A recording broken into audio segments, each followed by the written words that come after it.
Alright, looks like we are live, guys.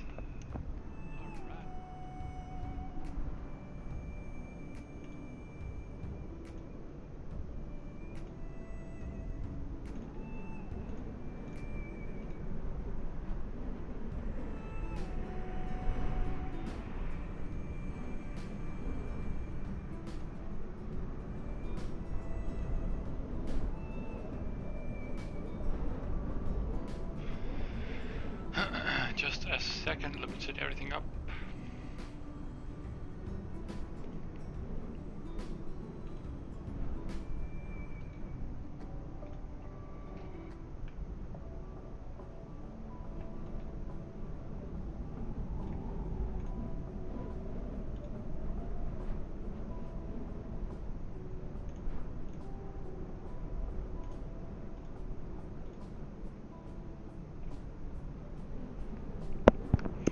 Hello Leo, how you doing, man?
Alright, we're getting there.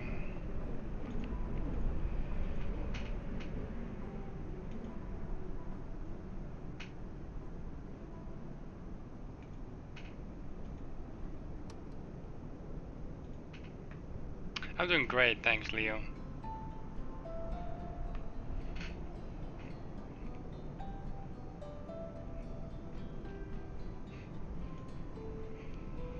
Damn, I'm still new to this YouTube streaming stuff.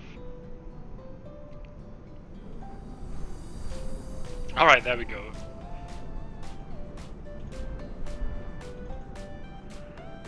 Okay. Much better. Let me know how the volume and everything is looking, guys. How everything sounds, that would be nice.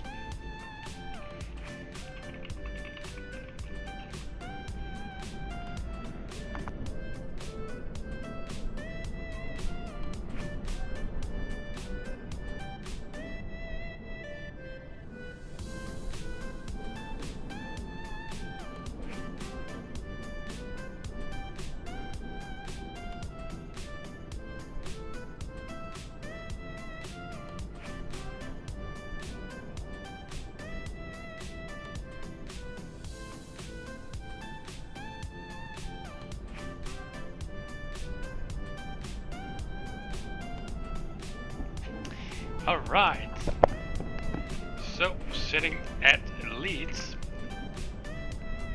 I was actually, I felt like some Jet2 ups, and this app was really offers some very nice challenges. As you might have seen from the title, I mentioned the runway here, and as you can see out here, yeah, and that's a runway. It has quite a slope. And the slope is not average, it's varying quite a bit. Runway 07 has a downslope right around here. There is the threshold, and then it comes up into like a normal slope runway of 0 degrees. But then again down here, it turns into an upward slope again. So if you're landing on runway this direction, from this direction, You have to go a little bit easy on the flare because it's very easy to float it because there's a downward slope. And it's much trickier from this side because there's a downward slope as well.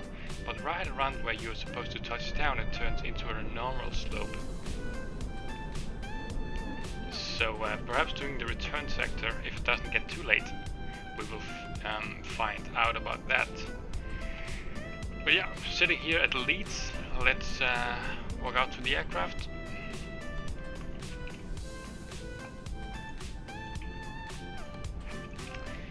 And the stairs are connected. And we are going fully cold and dark, of course. And alright, so here we are. And yes, let me just figure out the camera. Also need to log on to the network. VATSIM, flying Genix1 Bravo November. Might as well file the flight plan for today. Leeds to Paris Charles de Gaulle. Let's set the departure time in 30 minutes. That should be nice. So 19. Oh, that's actually yeah, 1900. Zulu. Perfect. Okay, first things first. Let's get some power on this bad boy. Battery and emergency exit lights. Before we switch on the ground power, I just want to make sure that we have 1, 2, 3, 4, 5, 6 screens. The electric hydraulic pumps are off. Now we can switch on the power. Lights looking good. Packs, switch them off because we have the preconditioned air on the ground. And speed brake lever is stowed, flaps lever is stowed, thrust levers are idle, and they are in cutoff, and park brake is set.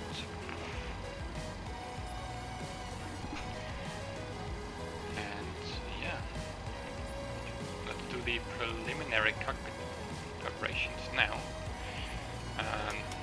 Aorus, nav,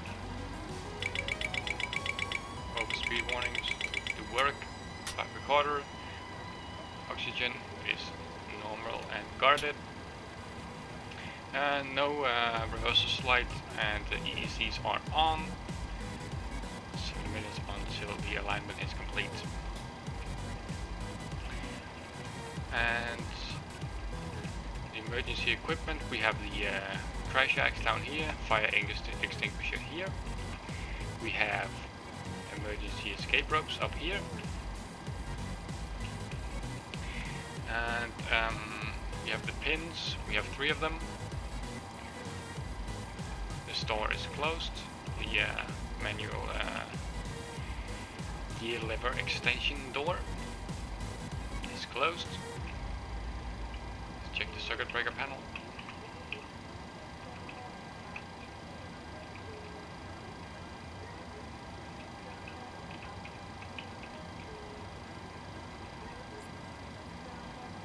Alright, they seem to be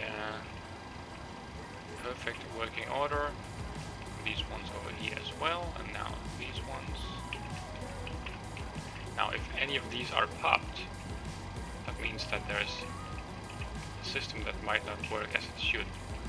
So always important to check the circuit breakers. We have a circuit breaker for the yaw damper, one for the FMC, IRS, and so on. So just make sure that all of those are in. They are. And the aircraft documentation is checked as well. I'm going to do the fire test, fault and APU detect in up. Wheel well 1, APU 2, engine 1 overheat, engine 2 overheat. The push button works. It's good. And the script bottles. Alright, cargo fire. Perfect. And in real life you would also tune in the radios by now, since you want, if someone needs to get in contact with you, they can do it quite fast. So get the radios running as fast as possible so that people can be in contact with you, get in contact with you. Service interphone is on. We'll use my radios for the active radios here, and then we'll use the first officer's radio for the monitoring of the emergency frequency, because I am pilot flying today. Okay, position. Insert that, and we might as well insert the weights and stuff now.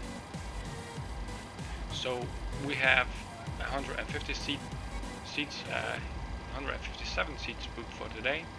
Zero fuel weight is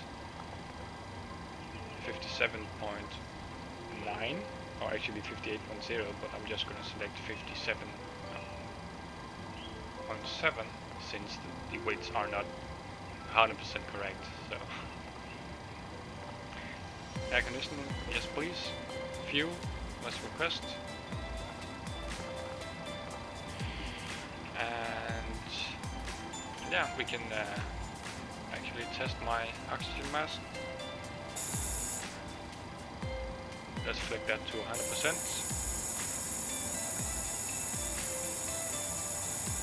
Watch our pressurization gauge up here.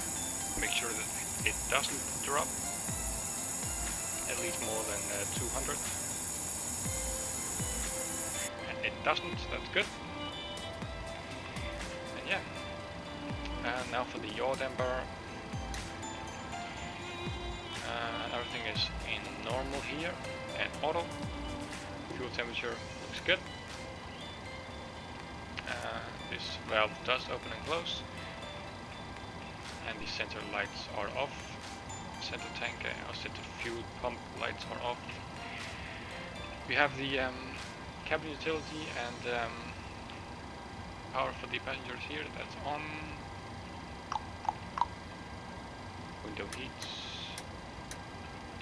And since we are not refueled yet, we cannot switch on the fasten seatbelt sign. We'll have to wait until the refueling is complete.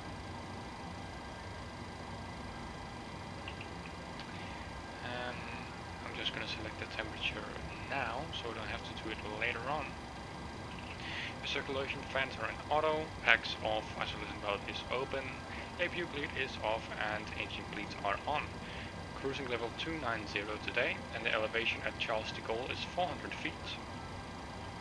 Lights are already checked. We'll flick the igniter to the left. Flight director, and I'll set course to 318, since I expect a runway 32 today.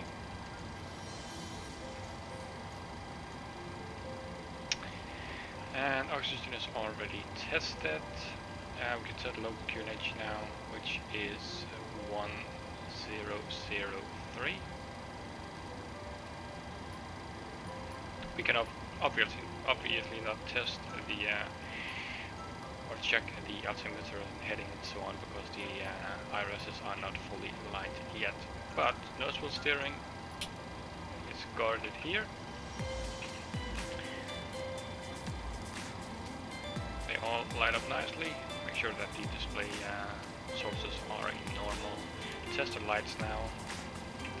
And I also like to test the stall warning now, because the power had been on enough time for me to test those. So it's a nice reminder when I test the lights that these are actually working by the time I do them. Just quickly scan through the lights here, make sure that there is no burned out bulbs.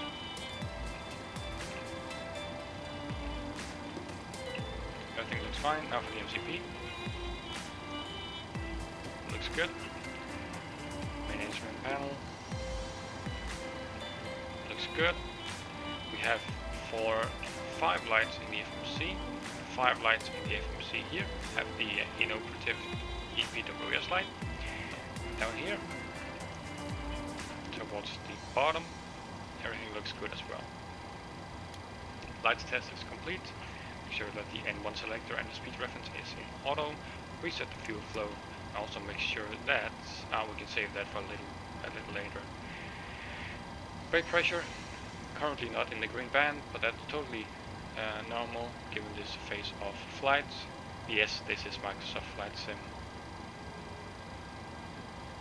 or Flight Sim. I don't know. It is Flight Sim. This is certainly not real world, real life. Let me tell you that much. But no, this is Microsoft Flight Sim. And also the display units here are normal. Test the first officer's oxygen mask. Set that to 100%.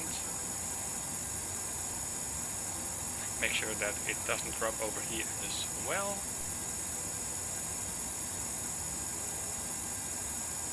It does not.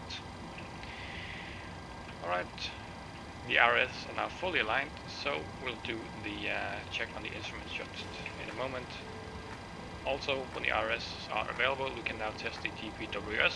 I will hold this button in for approximately 5 seconds, and then it'll do a full test of the TPWS. Wind shear, wind shear, wind shear, terrain, terrain, pull up.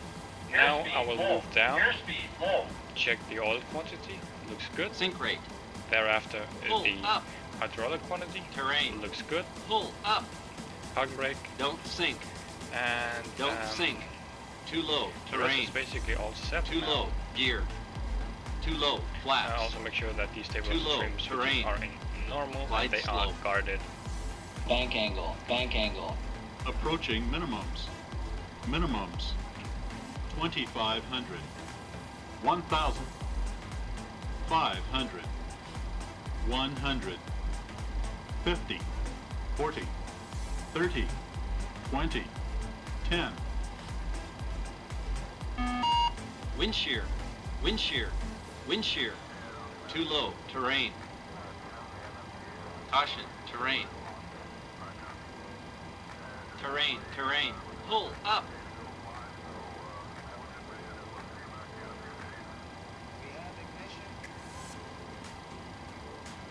Right. And let's just grab the pre-flight checklist then. So oxygen is tested 100%. Navigation transfer and display switches in this panel over here is in normal and auto. Window heats are on. Pressurization mode selector is in auto. The panel is set as well. Flight instruments. Heading 001. 001. Heading 001 on the standby. Check the compass up here. Make sure to don't forget that.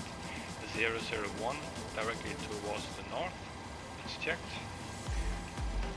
First officers 001, 001. So the heading matches. Now for the altitude, QNH 1003, QNH 1003, QNH 1003. Altitude is 660, 660, 660.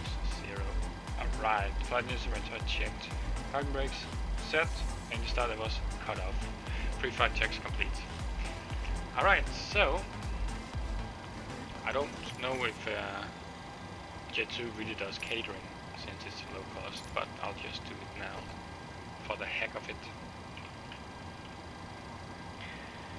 And now I would basically dive into the FMC.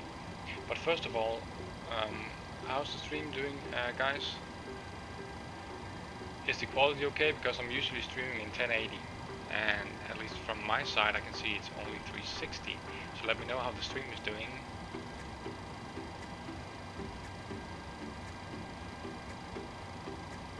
You guys able to see 1080?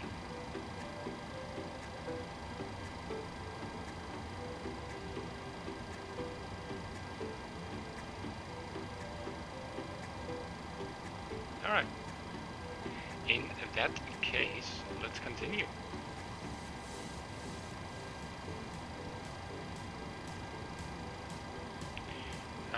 But yeah, we now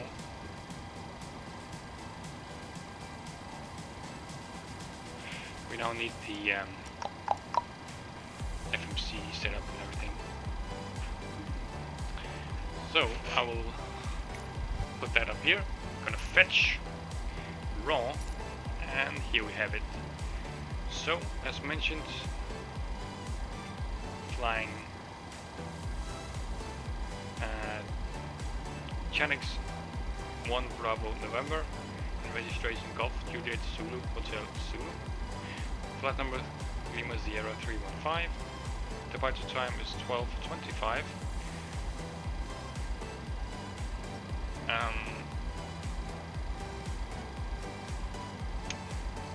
Yeah, I think I've failed to set the proper time. Anyway, we'll just disregard that. We'll depart when we depart. No worries. Let's enter Leeds and LFPG. Flight number or call sign Chanix 1 Bravo November. Departing runway 32 via the Delta 3 Whiskey. I'm expecting runway 27 right into Paris Charles de Gaulle. They have 2 active landing runways. And I think the usage of those runways is based on where you are parking. And I believe I'm parking in the northern part of the airport. And runway 27 right is the northern runway. So Bijan 9 Whiskey. I think the last time I flew into Charles de Gaulle, I got the 9 Whiskey arrival. So Bijan 9 Whiskey, ILS runway 27 right, and the transition is going to be, let's just put that in now. We end up at Mopar, so that's going to be, let's see on the chart here, Mopar.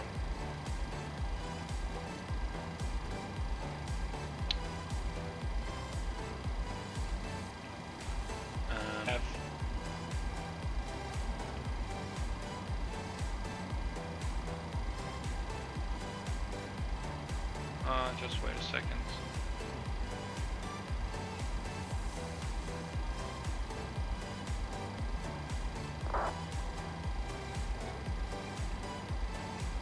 So we can either have traffic fraction 489 Papa, fully established ILS runway 32. Okay, we got one coming in for 32. That's good. We have a radar vector transition, and then we have a sort of a regular transition leading towards the runway. So I don't think we have any ATC in Charles de Gaulle at the moment. So I will select the Mopar 8 Zulu, since that gives us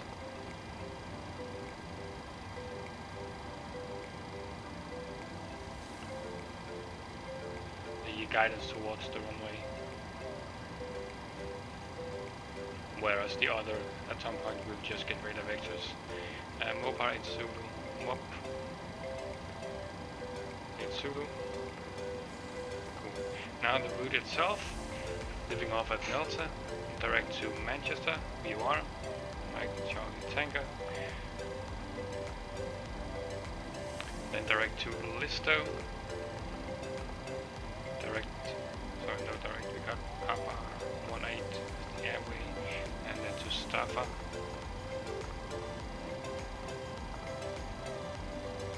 Lima 8 to Honolulu, Uniform Lima 612 to Whiskey Oscar Delta, and then Uniform Mike 605 to Bijan. Let's check out the route here. The traffic fraction 489 Papa landing runway 32. And that's the transition I'm talking about, leading us nicely in runway 27. Alright, we can execute that. We can also enter our alternate, which is Beauvais, Paris Beauvais, which is also a Ryanair hub. Fuel is 6.8, so we can just leave that as it is. Zero fuel weight was 58.0. Reserve today is 1.8. Cost index, Jet2 uses cost index 9. Flight level 290 today, and the cruise wind is 255 at 45. Temperature is -43, and the transition altitude here at Leeds is 5,000. Good stuff. Let me just brief you a little bit about the weather. So, regarding the winds are not the strongest up here actually. It should be a nice and smooth ride. I would say that the winds are a solid medium, but we don't expect any serious turbulence or whatever. So I expect the seatbelt sign to come off rather quickly. We'll be cruising nicely above or below the throttle post, which is nice. Significant weather. We have a little bit of significant weather into Paris, but the weather is slowly moving over Paris right now, moving further towards the east. And by the time we reach Paris, it should be clear of most of the weather. You can see on the terminal area forecast down here. Might be a little bit hard to read. Try to squint your eyes as best as you can, guys. But the METAR from 1730, which is over an hour ago. The fuse guys 1,600 cumulonimbus, fuse guys 2,000 towering cumulus clouds. So we have a little bit of thunderstorm activity going on. Reading at the terminal area forecast, we have a temporary from 20 local time or 8 local time to lasting until tomorrow. We have forecasted low visibility, showers and rain, scattered 2,500 feet, towering cumulonimbus or towering cumulus clouds. Sorry. Then we have a 40% probability of low visibility, 2,000 thunderstorms and rain, scattered 3,000 cumulonimbus clouds. So we have a 40% chance of thunderstorms covering the airfield, which is why today I have brought, you can see here, additional, I brought 30 minutes worth of extra fuel with me in case of holding and in case of planning and preparations for the ADA version perhaps, and just to account for holding and delays and stuff because of bad weather. The alternate is Beauvais, which is a little bit further northwest, roughly 30 miles. The reason why I've chosen Beauvais is, first of all, it's a company alternate, and second of all, the weather should be passing Paris. It should actually be gone from now. So what if I pull up a fresh METAR of Paris? We have the winds 360 at 3. Fuse guys, and then we have temporary 4,000 meters visibility, showers and rain, and scattered 2,500 towering cumulus clouds. So we don't have any present thunderstorms going on in the area, which is nice, which is a good sign. With that said, we can go ahead and plan for the engine out route.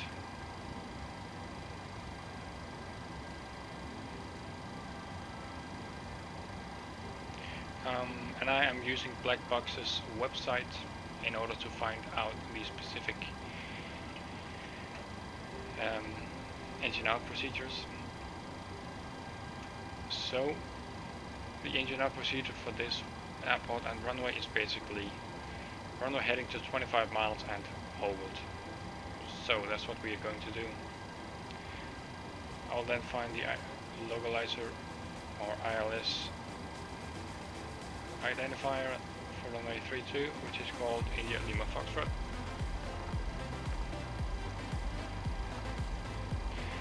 Runway heading is heading 318 and the distance is 25. Already now we have our engine out routing shown on the navigation display. So in case of engine out, we know exactly what to do. Just follow the green stapled lines on the navigation display. Check out the takeoff performance. I'm using the virtual performance tool to do that. And airport is Leeds. We'll grab runway 32. The winds are 240 at 11 knots.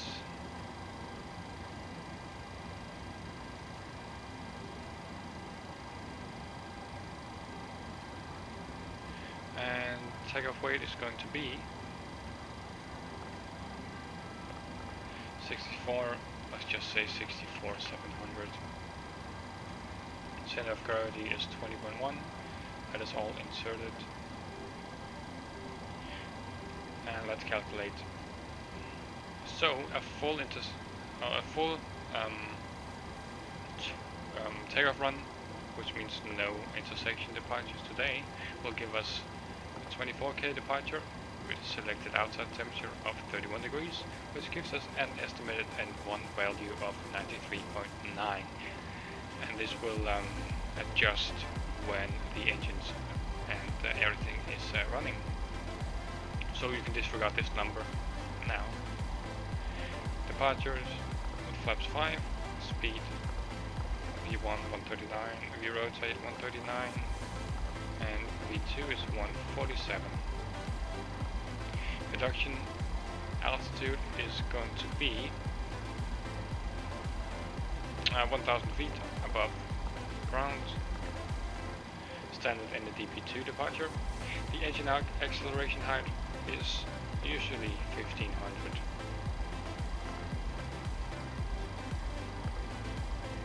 And there we have it. Let's get the APU going, guys.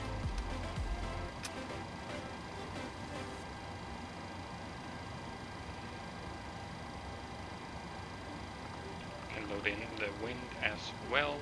I completely forgot I actually had to board, so I'm just going to disregard that for now. Also, I need to close the doors, the service doors, so that the catering can drive away. Let's load in the wind. There we go. Execute.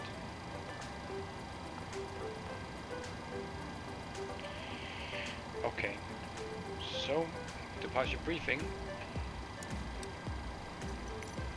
Let me open up the Navigraph charts for you guys here.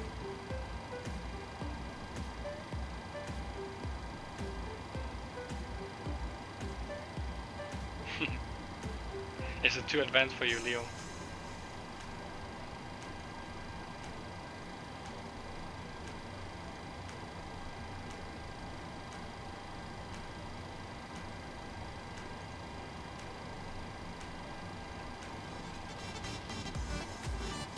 Okay, so first of all, I'm just going to take a look at the different nav aids we have.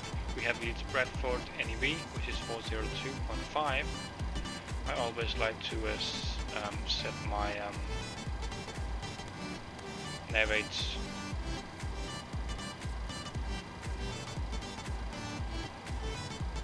.5.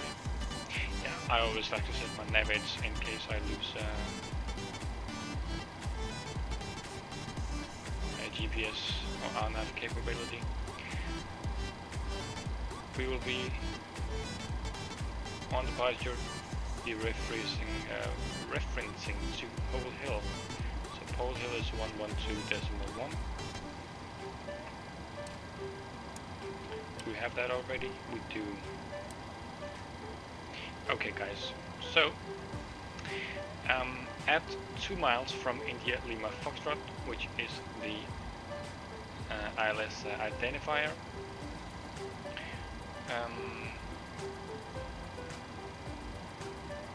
hold on, let me read a little bit. Climb straight ahead to 1190 or distance 0.5. Left turn track 311. At distance 2 from the ILS, turn left heading 272. Let's follow with the navigation display down here. So the first waypoint here is distance 0.5. Fly runway heading until that. Then left heading 311 to 2 miles from India Lima Foxtrot. From there on, we're going to turn left on heading up to 272, which in the FMC is heading 247, which is close enough. At distance 3.5 or 4 miles, we are going to turn left heading 232 to 12 miles from Pole Hill. Above 3,000 feet, but below level 70. At 11 miles, or at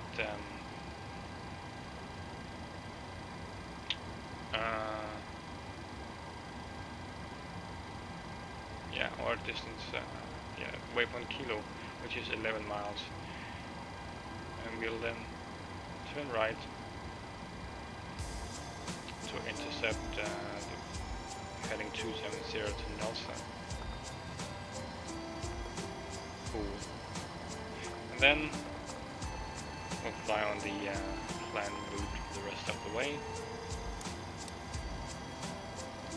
I will have airports, terrain, and traffic. For the departure, pushback facing the east, TrackIR via Delta, backtrack 132. We need the very full takeoff, as much ground as we can get. So I think that's it. The winds are not a factor. Let's close some doors.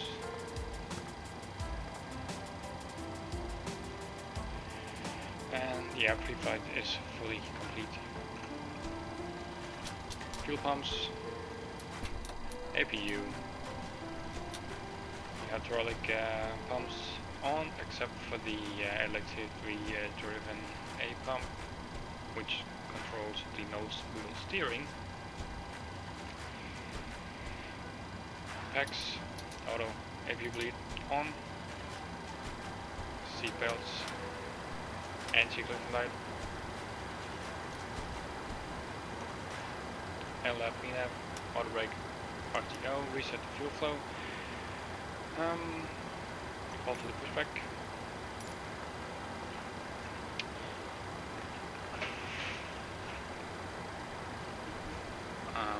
parking brake is set this to transponder. Hello Captain, we are ready for pushback. Oh, she has a British accent today. That's nice. Heading 311 initially. Wow. Initial climb is, according to the charts, 7,000 feet. I don't really know if I got ATC on or not. Completed. Bypass pin inserted. Right, bypass pin is inserted, which means we can pressurize system A completely. I don't think we have ATC on for Leeds.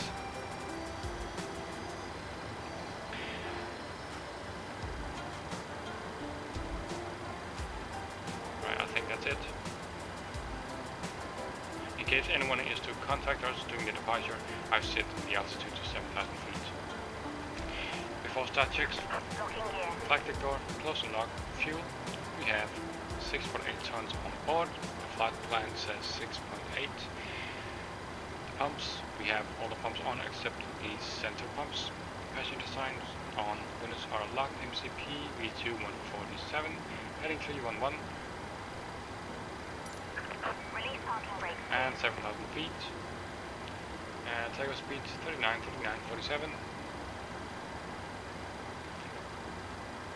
Release parking brake, please. Trim is 6 units. Do not forget to set that.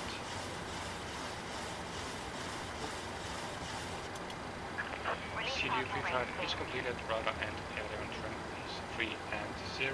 Taxi takeoff briefing is completed and anti-collision light is on. Release parking brakes, please. Let's check the outside. We are clear for All engines clear. pushback. Start at will.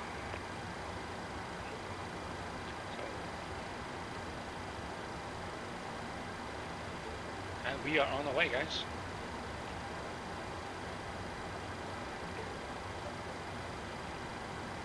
Just gonna wait with starting up the engines a bit since this is a small aircon. Welcome on board, and thanks for flying with Jet2.com and Jet2 Holidays. We're nearly ready for takeoff.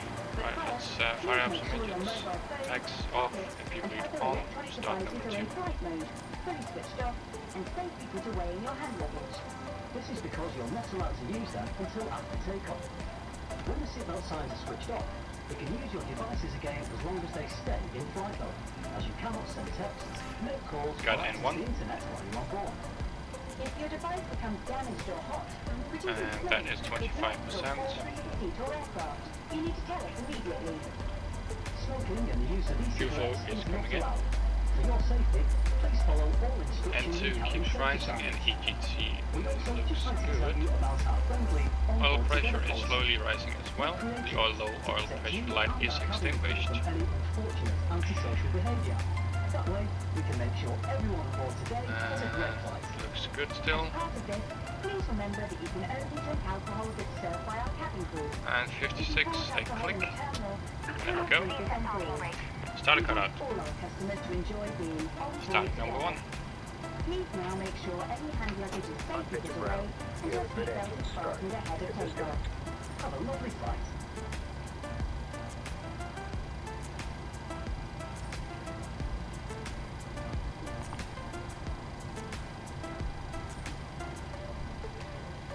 We got N1, 25%. Ground crew is disconnecting as we speak. Right, there's a fuel flow.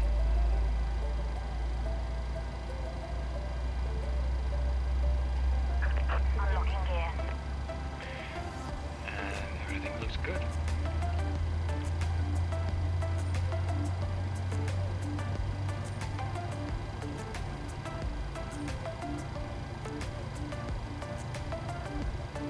Right, ground crew is disconnecting now, Disconnected. which means we can select flaps 5 and test the flight controls. Left is clear. Right That's is 2 clear. bridge engines. Generators on. Appropriators on. Packs auto. Isolation valve is auto. APU breed is off. Engine start switch are continuous. Let's shut down the APU. Get the status display up. Set flaps to 5. Just going to watch out for the signal. It looks like she has a pin in her hands, and yeah, there is the signal. Fully ready to taxi now. Right after the flight controls. For left, for right, rudder, for left, for right, neutral. Perfect. End it all off with a recall. And before taxi checklist. Generators on, Cockpit on, anti-airs not required. Isolation valve is auto, engine start switch are continuous, recall is once again checked. Auto brake RTO in the style of our ARD10 flight control is checked, and ground equipment. Ground equipment is clear, just received the hand signal. Let's get going, guys. Still no ATC.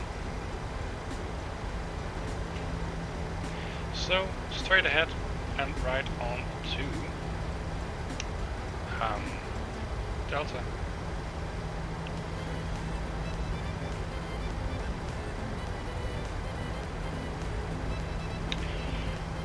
Leeds Bradford traffic, Genix 1 Bravo November, taxi on 932 Leeds.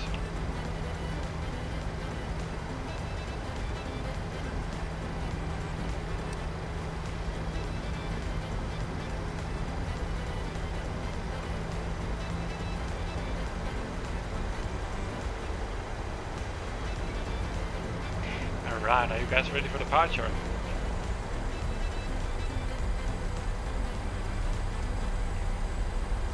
Okay, so estimated N1 value was, according to the performance tool, 93.9. We have 93.7, which is close enough. I will accept that.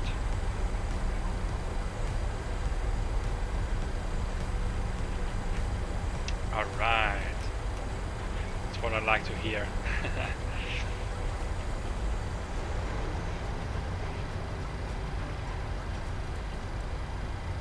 Double check the traffic situation.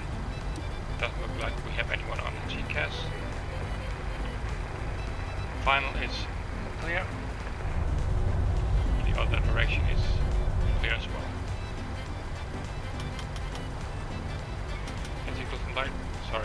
Position, let's do steady. Transponder TARA now.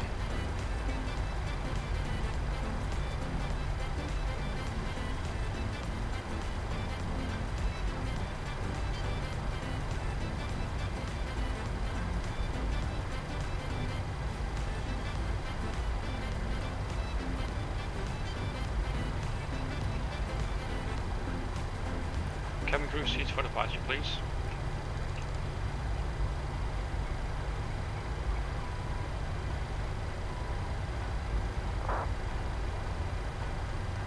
Looks like we have one coming in for runway 32.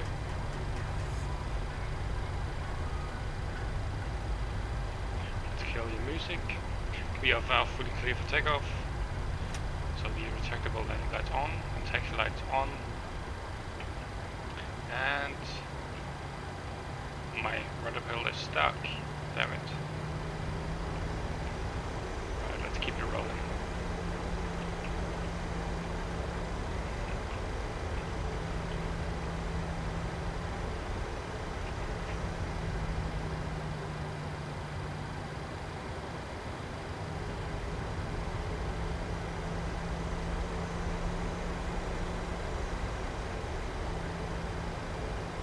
Leeds traffic. Genix 1 Bravo November departing runway 32, departure towards the west, Leeds traffic. Just look at that slope, guys. I cannot see the end of the runway. Alright. Quick wind check. 240 at 13. That's checked. Flaps 5, green light and trim is 6 units. Let's go. 40%. Stable, setting takeoff thrust.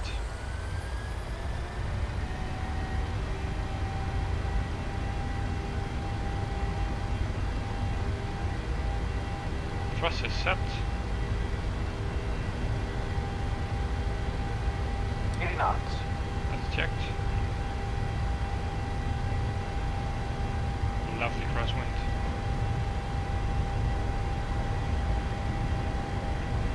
V1.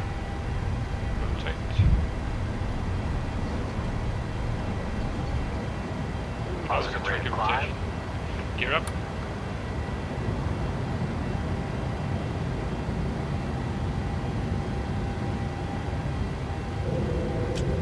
And now left turn to the heading of 311. Or whatever it was really. That's N1. Top 1.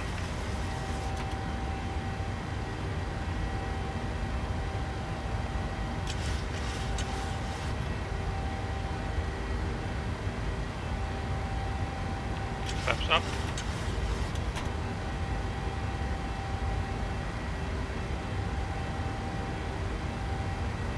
Continue the left-hand turn.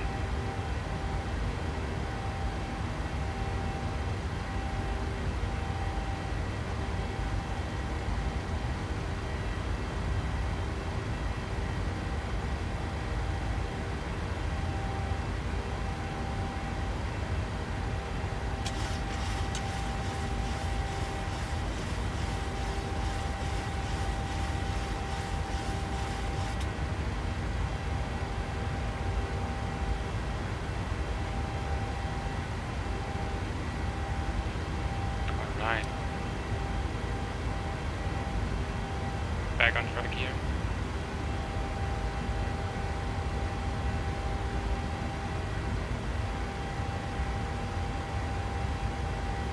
Passing 5,000 feet, standard. And autopilot on. Continue climb. Level 290. And beat up path. We will continue to climb. Still one altitude section to go. There we are. Okay, cool.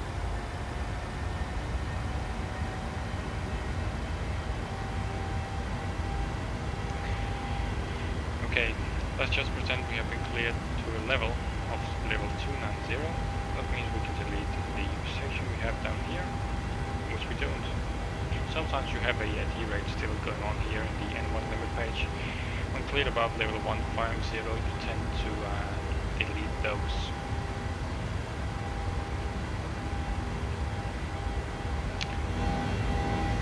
I'm completely forgetting about the outside views.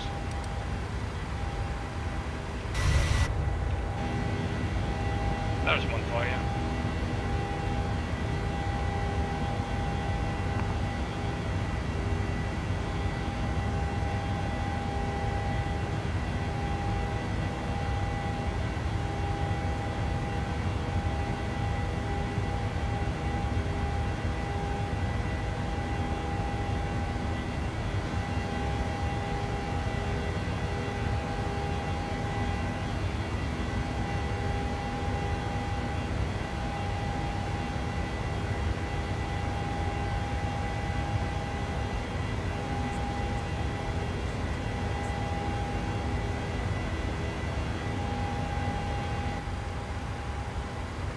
Passing 10,000 feet now.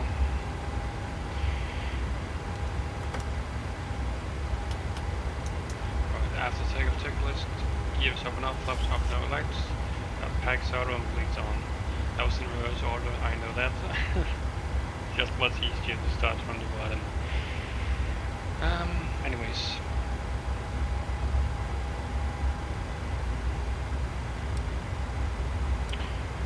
Okay, let's do the pre-cruise checks. Lights are off.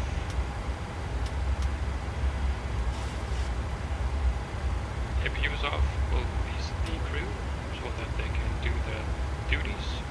Engine stop switches are off. Pressurization panel here. We got 2,000 feet in cabin altitude. And we got a roughly, what, 4.5 psi on the differential pressure. Cabin climb does not exceed 1,000 feet a minute, which is good. Lights are as required. The pressurization panel is set. If you bleed off, oscillator valve auto, and temperature in the cabin looks good.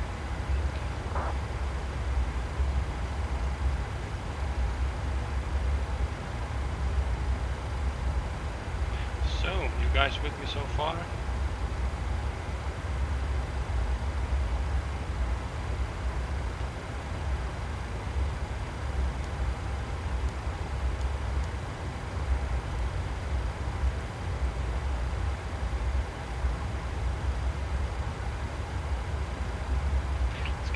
Going again.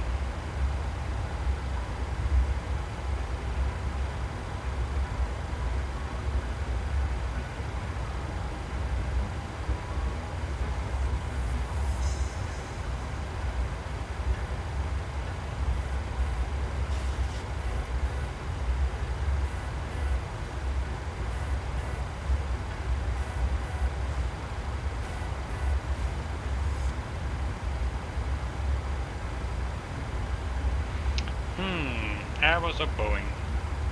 To be frank with you, mate, I've always preferred Boeing.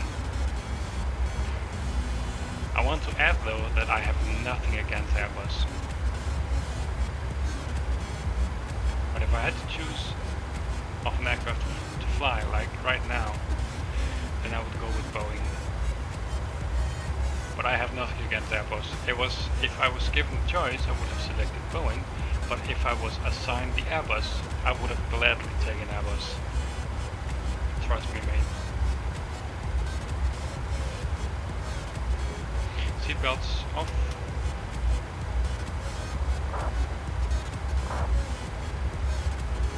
Yeah, I've been flying Boeing for quite a while now, and I've only introduced myself to Airbus not that long ago actually, or relatively long ago. You know, comparing to I've flown the Boeing for years. I think I did my first Airbus flight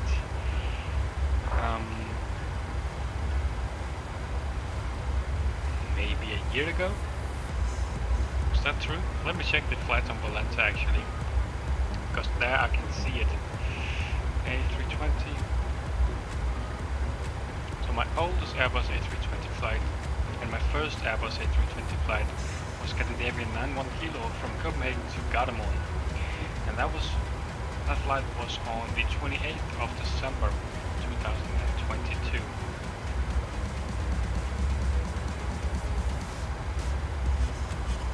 So it's actually not even a year ago. Bloody hell, it's half a year, or roughly half a year. Feels like longer though.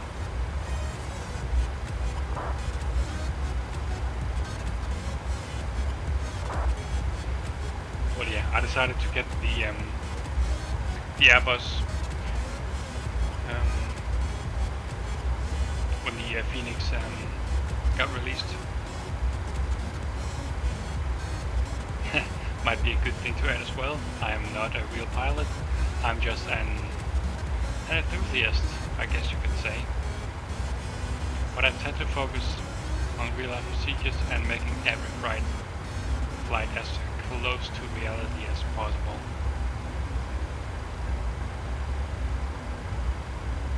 And obviously I use the 737 for that, because I know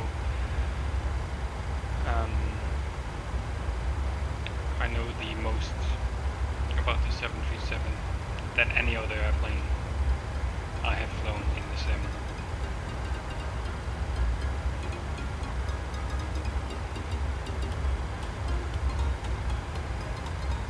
I don't even think I know that much about the 737. Yeah, thanks Roberto, but no, I'm sorry to disappoint you. I would love to become a pilot someday, but yeah, I'm not in a financially good situation right now. But you know, that's what happens in life.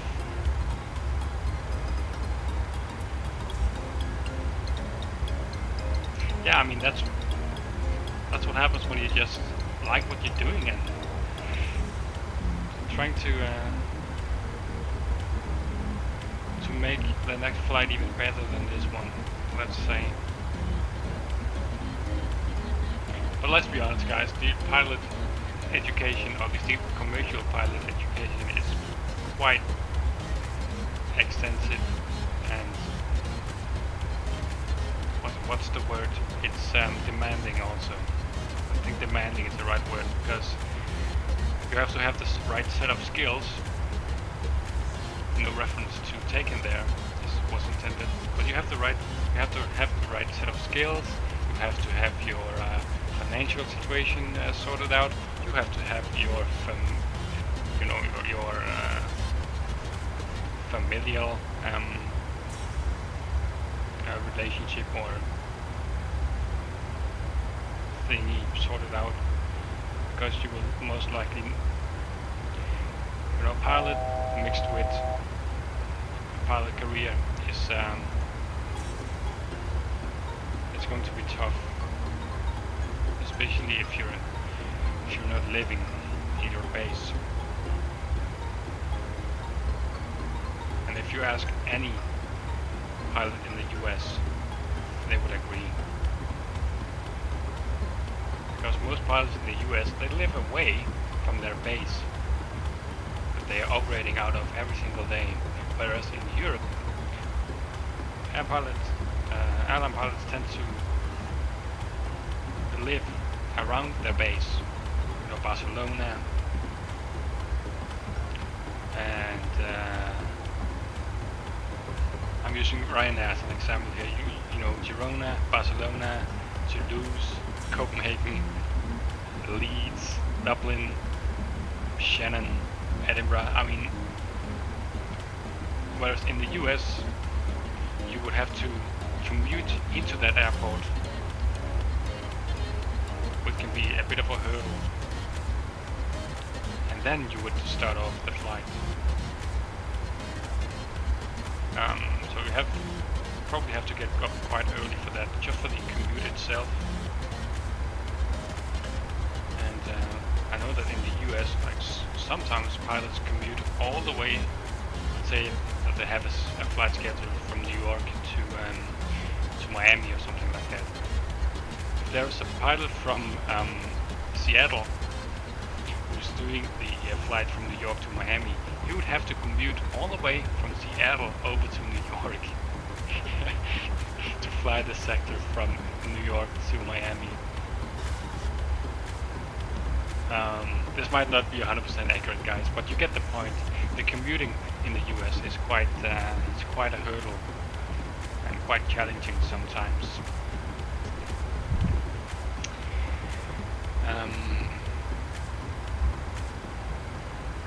But yeah, that's just to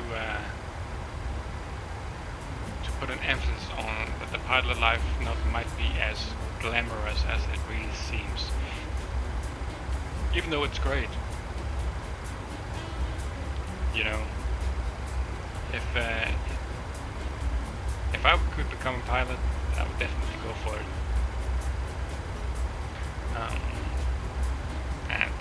But yeah, it's just so many requirements to be met. It's very, very difficult to get set up for.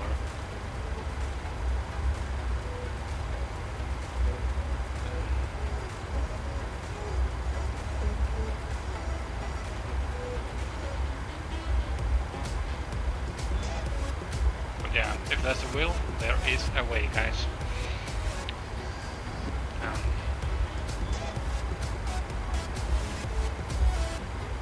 No, I haven't given corporate any thought at all.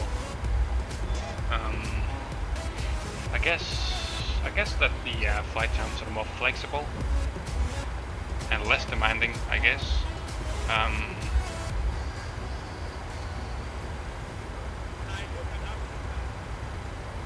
That's actually also a good point. You can fly corporate.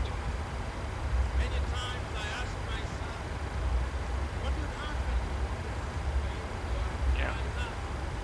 And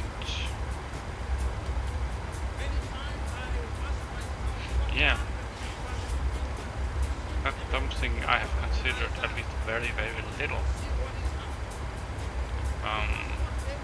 But you still have to like pay for the education itself, and even the CPL, commercial pilot's license, which you will going to have regardless of whether you find corporate or commercially. It's expensive. It really is expensive, and that is the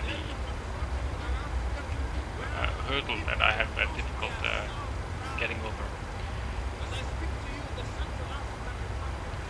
So my plan is right now I'm just going to find I'm going to grab another education in the meantime. Save up some money and go for the private pilot's license. That's what I have thought myself to do. And if I like it, if I get even hungrier for more flying when I'm flying around with myself, then perhaps I will pursue the full commercial or corporate pilot life, I guess.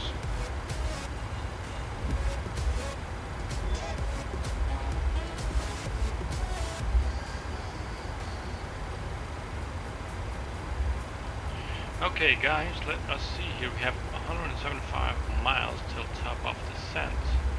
I see that London Centre now just popped online. I'm always finding it difficult to know where they actually cover from.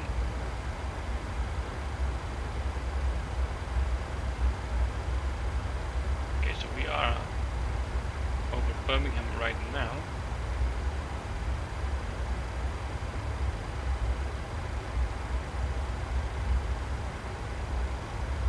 It's right next to East Midlands.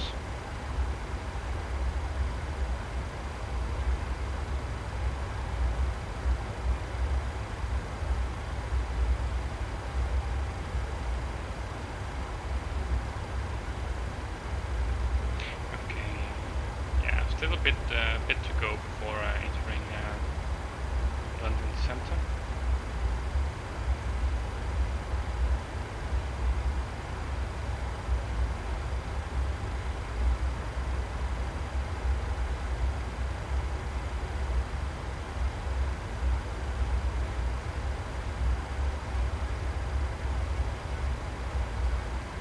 I think we will enter London airspace around Cowley. Waypoint Cowley.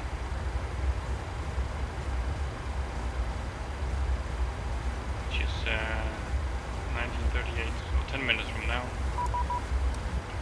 And London actually beat me already. Okay. Frequency 129.425. First bit of ATC of the day, guys. Enjoy.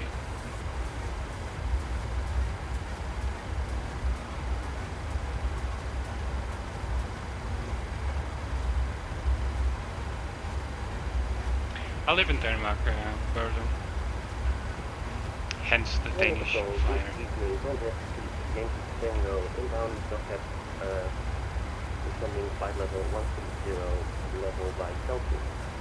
Tom Jet2 at Yankee, question 2, Yankee Tango, London Control, good afternoon. Last book's 1 goal per hour, score 1-0-0. What about you, Berlin? You probably live in, I don't know, South America or Spain, Portugal. London Control, EC805, Kilo with you, climbing flight level 130, radar heading 340. Stand by. Tom Jet2, Yankee Tango, descend now, flight level 2, good. Well, that's close. Flight level 200 for it. By me. Process 1, both arrival, and 1001. EC805 Kilo, climb now, flight level 190. Flight level 190, EC805 Kilo. London, good evening, Channix 1, Bravo November with you inbound Harley. Channix 1, Bravo November, score 1156. 1156 in the box, Channix 1, Bravo November.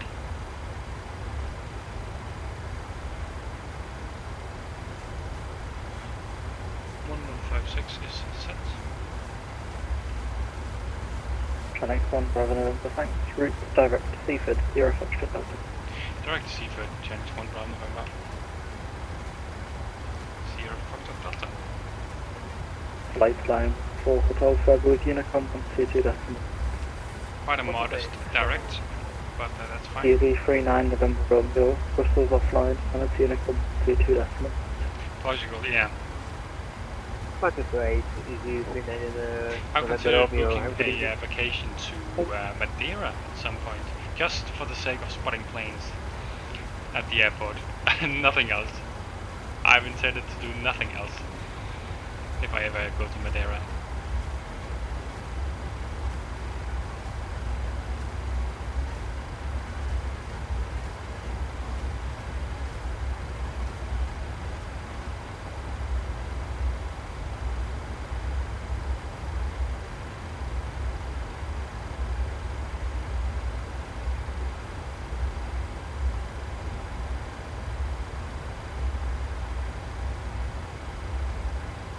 KLM 610 for London Control, approaching your airspace. KLM 610 just outside of the airspace, the next controller will call you back about 10. 610 wait. Okay.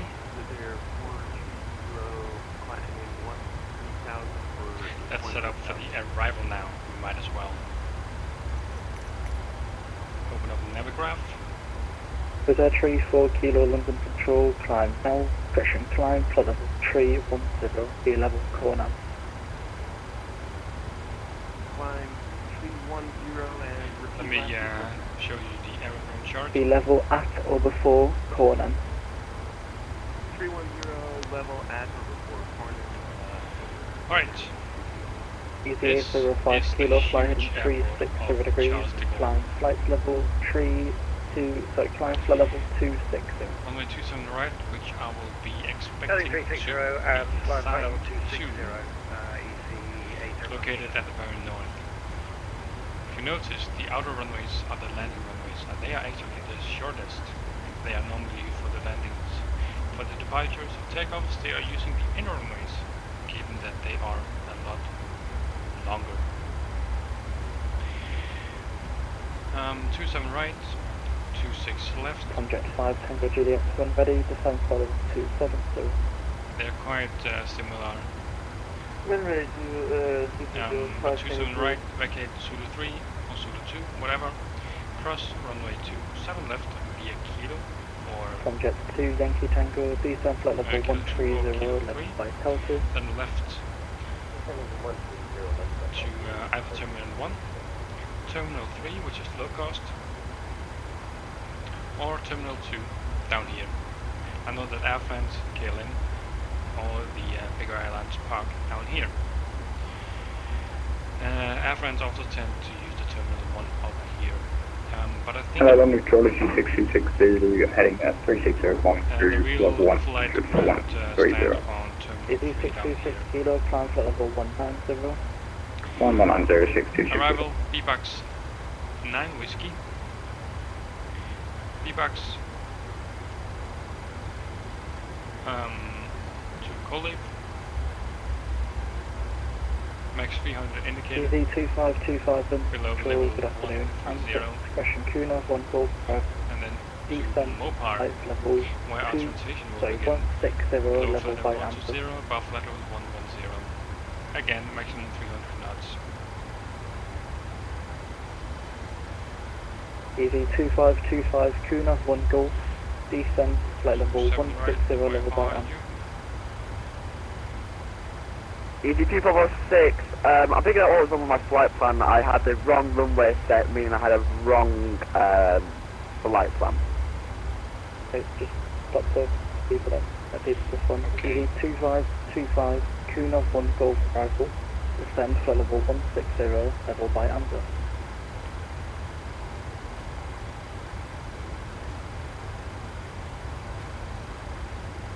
Mopar. 162.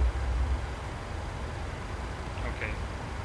So if Jet 2 Yankee Tango, no route ATCs direct online, Holly, I will grab descent this flight level transition 130. leading us in nice to 27 right with RNAV waypoints along the way. ED 2446, fly heading 080 degrees. If I got ACC online, then I will most likely ED2506, please repeat. ED 2446, and we will turn left grab heading the 080 degrees. Whiskey, Papa Golf 536. We will receive radar vectors.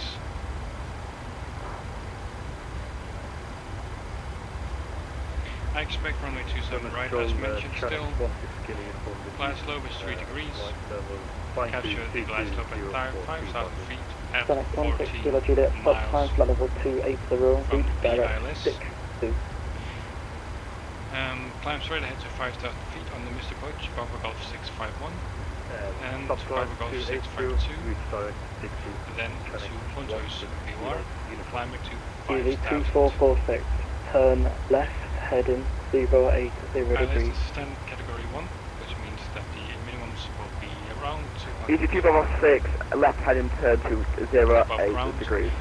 and 592 on the Ryanair barrel. 72 Zulu Quebec, Unit Corporation Victor Quebec, We have a high indication of approach light system 2, which is this Christmas tree looking type of approach lights, which is also brightest. We have runway indicator lights, which is the 2 green blinking lights that drive you around the runway end or start. And we have on the right side poppies. The runway is, let's check that out, runway characteristics. Jet 2 Yankee Tango, contact London 132, that's the Runway 27 right.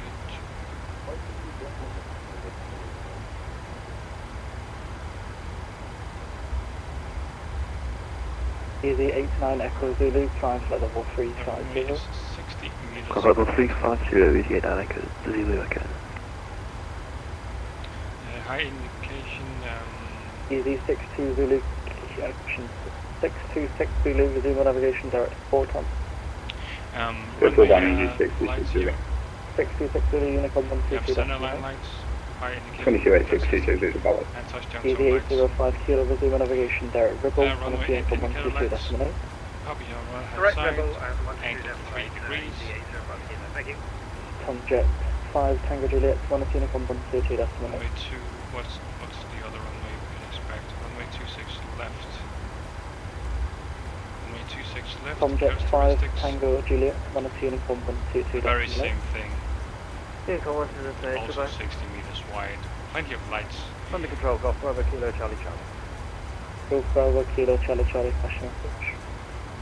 Golf Bravo Kilo Charlie 27, Charlie, Charlie 26, Apron at Lig 26 left. TA28. I'm just going to Request bookmark radio 26 check left in and case passing for we're VFR going to get it. departure to Just so I can easily navigate back to it. 26 left there. Damien Falls. Golf Charlie Charlie 13, 134, 125. When we get on the ground 134, though, 125. Apologies. there is some Golf Charlie. standard taxi routings you should follow. Let's see if I can actually find them. Tom Jet 2 Yankee Tango 134, 125. 134, 125. Thanks. Apple. KLM 610, now on Logan, and that's your position in 29. So look at it, guys. I KLM expect Super 3 or 610, Super 2. 134, decimal 1. Then Contact down on Super Kilo, Director Kilo 2 119, or Kilo 3, decimal cross 725. runway 26 or 27 left. Okay, direct to director. Hydro director, Then, 197. see here the legend over here. Control by. Arrival AD bus configuration. 2525 London 134, We are actually 125. landing east. Sorry, we are landing west. Which means that we have to follow this specific arrow. Arrival west configuration. So the regular looking arrow.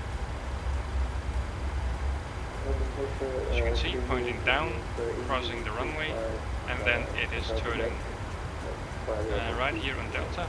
D354 towards you back, descend, flight level 200, bus 6, 1 Golf, right. And continue still on Delta, and then right on Foxtrot.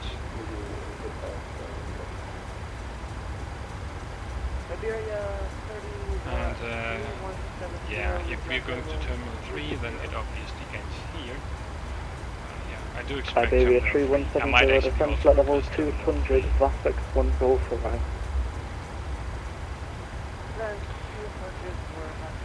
But if not, continue With a 4-3 further kilo, down on Uniform 122 Foxtrot, decimal 8. perhaps left on Echo, then enter the apron via Tango Foxtrot 1, Tango Fox 2, Tango Fox With a 3. 4-3 kilo, Unicorn 122 decimal 8. It's a very huge area. Channel 16 kilo uniform, climb flight level 350. So yeah, that is the plan indeed.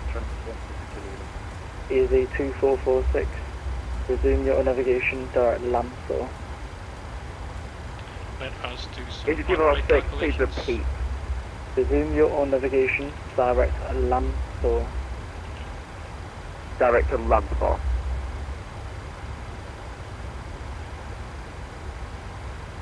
Easy 39 Echo Zulu, route direct to test.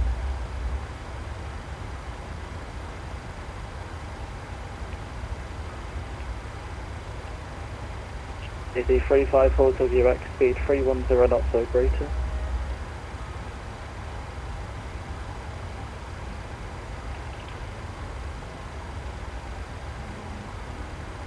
Iberia 3170, speed 290 knots.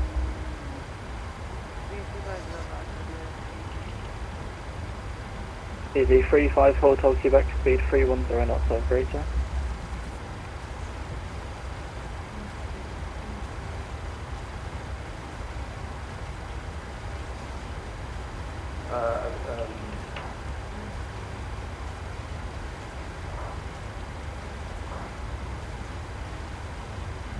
D35 Hotel Quebec, speed 310 knots or greater.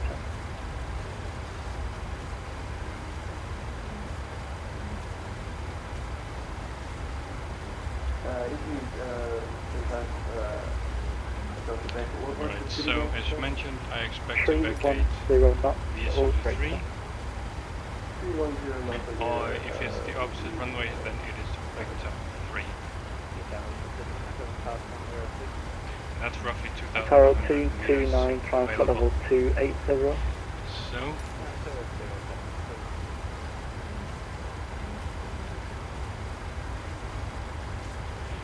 that means I'm going to select auto brake.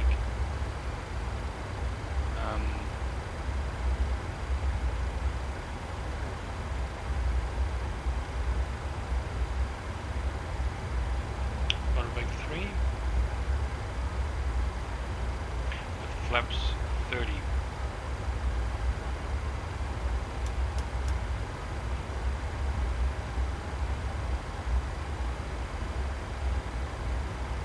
Easy 35, hotels back to the sun, flight level 130, level by Tel2. Wireless, local as of course is 264. level by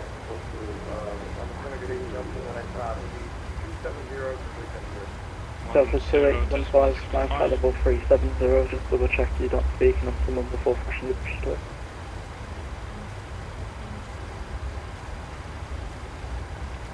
The reference VOR is 11535. Delta 2185, climb The flight level ground 370. VOR station is 111.6. There we go. It's all programmed and ready to go.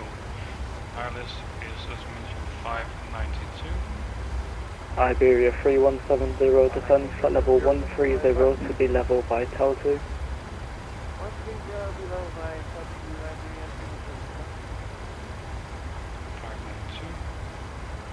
Might as well also take a look at the weather. Weather, variable 1 knot, view 2600, broken, level 2. Connect 16 kilo uniform.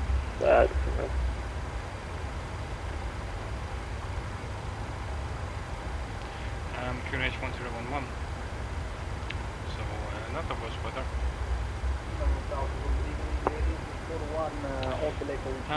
Just going to insert these. Izzy 41 Hotel Echo route direct Mayfield, under 1 November arrival. And then load. Transition level, let's just say, what is the transition altitude? Transition level is 6,000. Izzy 41 Hotel Echo, under QNH 1 November 1011. arrival. Direct to Mayfield, Anti-ice Mike on, Alpha Yankee. since we have a cloud layer of level 260, we will might have to turn on anti-ice on the descent. Izzy So 41 Hotel Echo, I'm going to under select uniform November Delta uniform Golf, 1 November. anti-ice on at flat level 300 and anti-ice off at flat level 260, since the bottom of the cloud layer is level 260. There we go. Should be fully ready for the descent now. Shanix 24 Tango London Patrol, good afternoon. Roger, climb for level 360, Elbos 1 by 5. 360 on the Elbos 1 by Shanix 24 Tango. This is Standard Starmark 631, currently flying at 3. Shamrock 631 London Patrol, good afternoon. Roger. Under control, Easy 33, you okay? Alright, let me know who's still watching, guys. Easy 385, Montana Compton 2 left minute. What's the different Lake Run 7, anything? Easy 385, Hotels Quebec speed to London, 135, decimal 525. So 134125.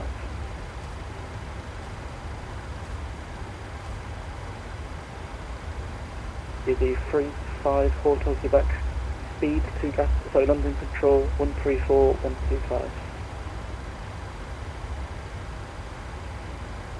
134, 135 for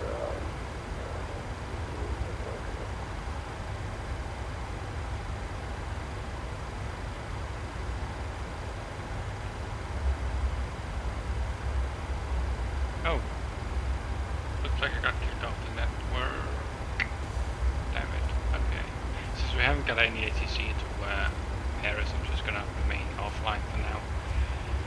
If any ATC comes online, I will go on a line once again, so we can have some nice ATC into Charles de Gaulle. altitude pressurization. Sorry, the descent checklist was consisting of pressurization panel is set to 400, level 290. Recall is checked, Orbx is 3. Landing date, we got flaps 30. VREF 144, we approach 149, minimum 5 and magnitude 2 on the barrel, and approach briefing is completed. Descent checklist is complete. So, I'll just briefly step out of the flight deck, guys. I will set the altitude to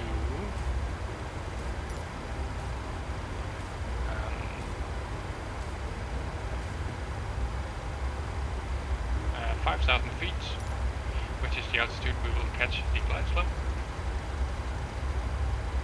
Alright, sit tight, guys. I will be right back.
Phew.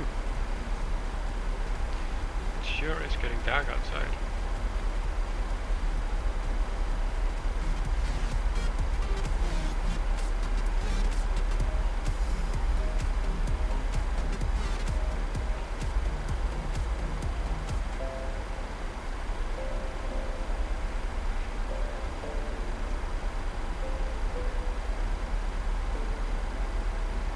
Let me tune down the brightness just a little bit.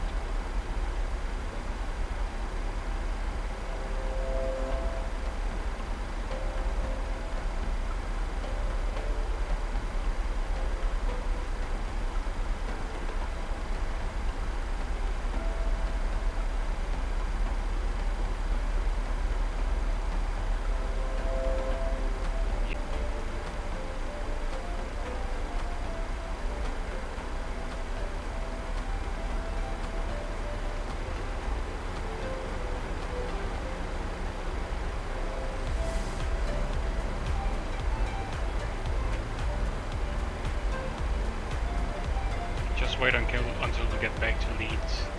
I swear, just the view we're coming in for runway 32 at dusk is just amazing. That really shows how good the Microsoft Flight Sim graphics really are, especially the night lighting.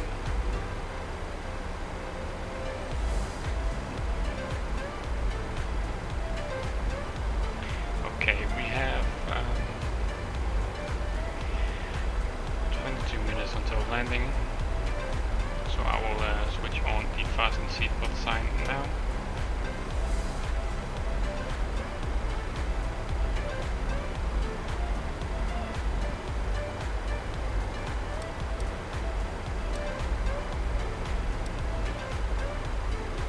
Right, still no ATC into Paris. Just for the sake of it, let's just go online once again, then we at least have VATSIM traffic. Control a left forward 1, telearrival and ready, South 180 to be level by I'm still on London, so here Traffic. come. Traffic. And traffic alerts, yeah, that usually happens when coming online.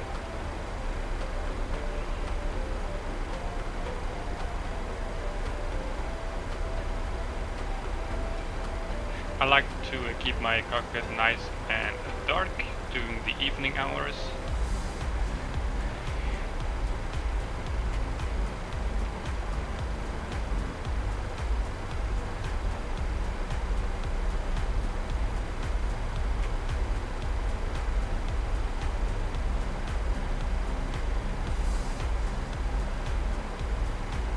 Yeah, you do indeed, Leo.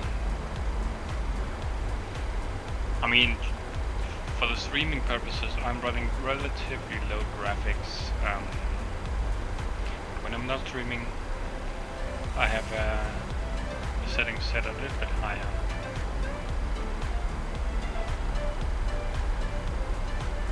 Yeah, that's right. You know, I usually find that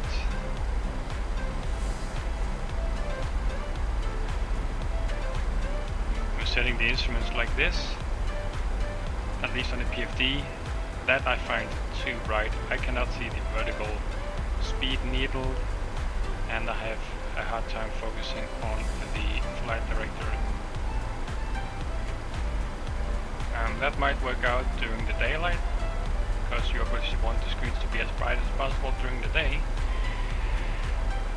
But since we are approaching the night or the evening here, I like to set it a little bit lower. The same goes for when you're sitting in front of the PC during daylight. You want the screen to be as bright as possible, but in the evening there's actually no need for the screen to be that bright. Yeah, exactly. We also got the YouTube dark mode, which I'm using as well. Discord dark mode, and you also have the charts. You can choose whether you like the darker charts or the just regular white background light charts.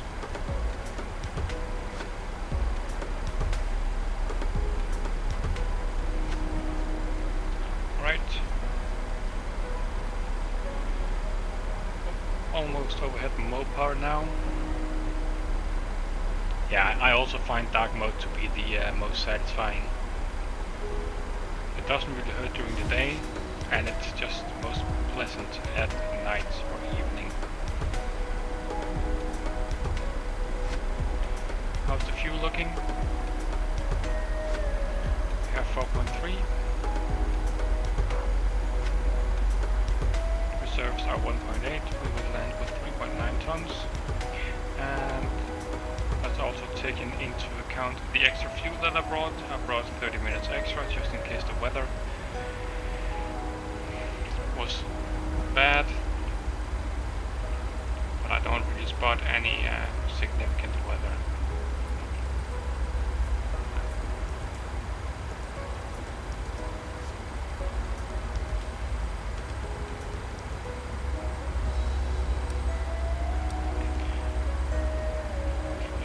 Check that the runway usage in real life right now. Yeah, they are indeed still landing west.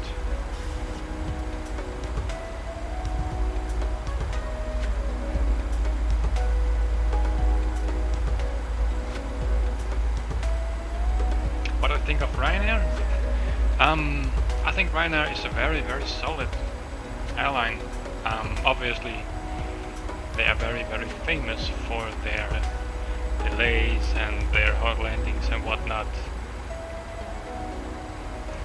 But at least when I'm flying Ryanair in real life, I have set my expectations very low. Very low. And I know that I would be only paying for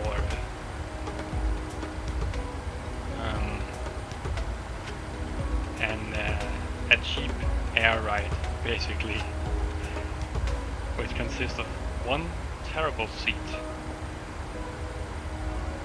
and that's all I've paid for. That's my mindset when I'm boarding a Ryanair flight.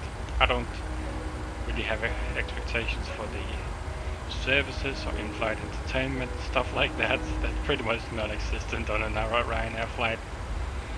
The service, yeah, I guess the services are right.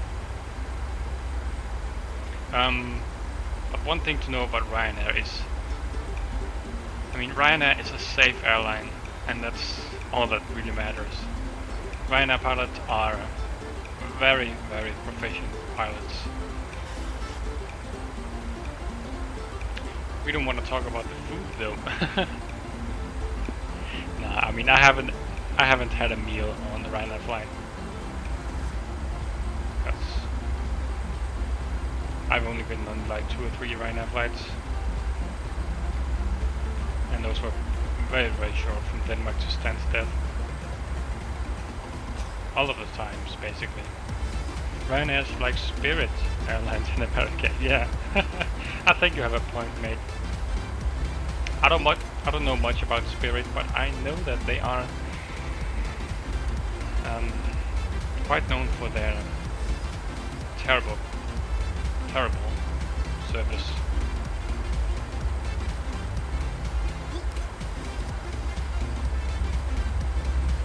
Yeah, but you tend to see these hard Ryanair landings, and people sort of judge the airline only from that single criteria, whether the landing is hard or soft, you know, which is totally wrong. It's the wrong thing to do. There, behind every hard Ryanair landing, there is a reason behind it. And most Ryanair flights, you know, Ryanair is a very wide network, and they are flying to the most remote location throughout Europe. And in those remote locations and airports, it's a fairly common thing that they don't have that long of a runway. They're quite short, actually. And that's why the hard landings come into the picture. because it's important that you get it down right on the markers, which is also the very safest thing to do. It reduces runway excursions and also make sure that you make your planned runway exit and stuff like that. A hard landing doesn't mean it's a terrible landing. An unintended hard landing might be, but my take is that it doesn't happen all that often. A landing doesn't have to be butter, no, certainly not, and I don't expect this landing I'm about to do in just a minute is going to be butter.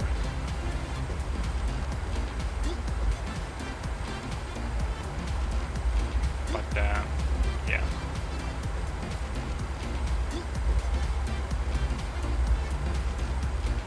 Leo, do you mind if I set the time back a little bit so I can preserve a little bit of the daylight, so we can arrive into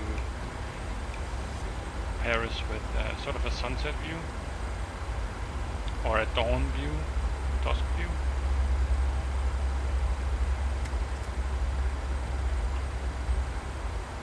Looks like we have another aircraft down there. Alright, we'll do. Let's set it 1 hour back.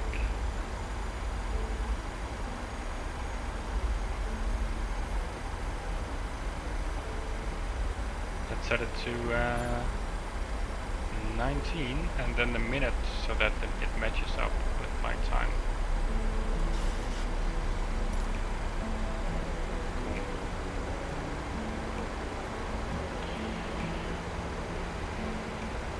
Right, shouldn't be long now. I estimate about 10 minutes to landing. Passing 10,000 feet. Landing lights on. And turn up lights on as well. Oh yeah, that's dude on final.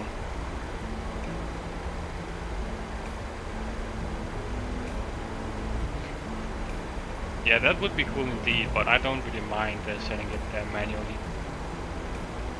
And as you'll see a couple of guys on approach over there.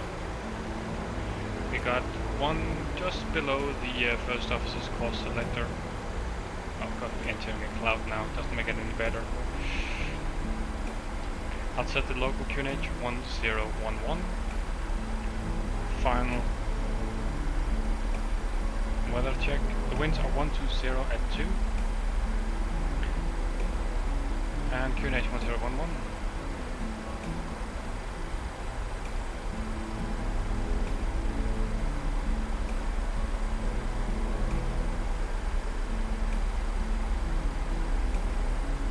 So I'll just see the crew now. Cabin crew, 12 minutes to landing. My local time is 22:13.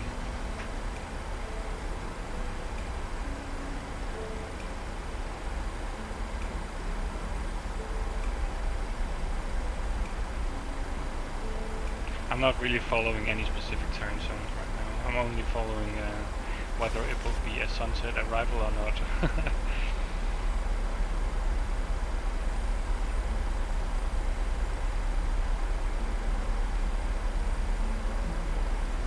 But in reality, I'm running 1 hour behind real time.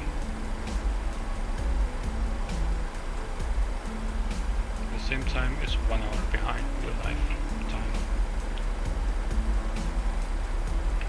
Yeah. And it's actually very, very rare that I fly real-time flights.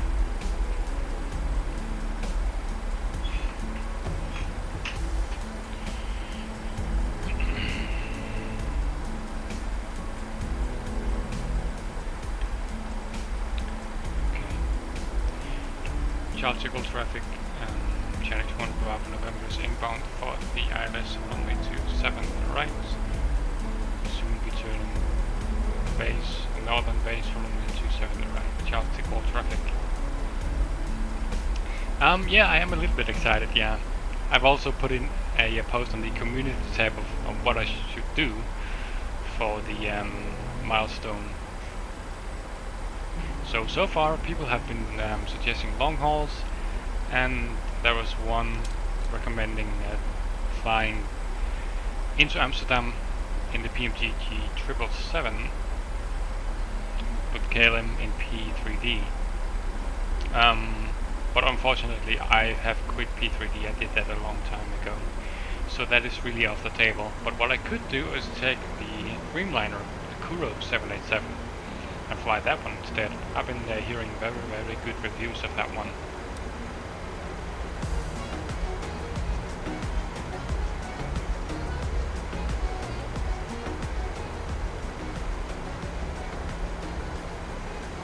Do you have any suggestions, Leo? Feel free to post them along.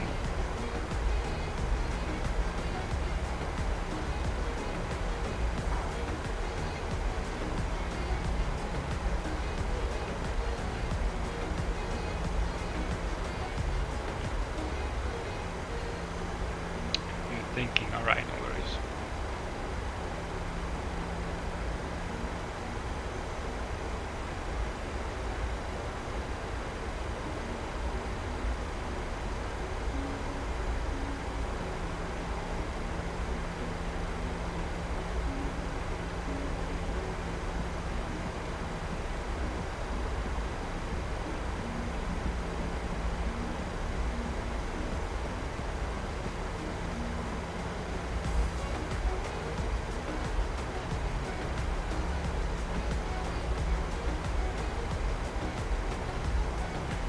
Variable speed for now. Just keep that. 1000 to go. Localizer.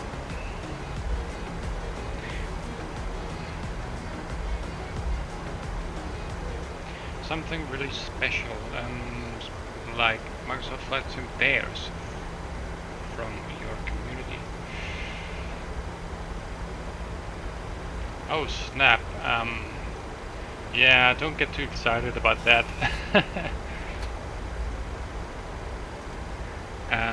F-35 sending 7700. Flaps 5. Speed 170.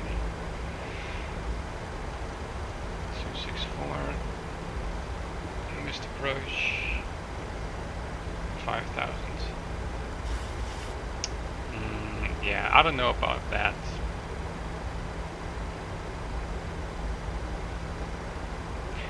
Also bear in mind that I have my focus elsewhere. It would be cool if that focus could be on the related content that there is on the channel. But of course there is something that could be fun. Perhaps I could do a failure stream or something like that. I've seen other people do that. Flight deck to sim. Charles de Gaulle traffic, Chenix 1 Bravo November, established on final 1927 right, beyond 13 miles out, Charles de Gaulle.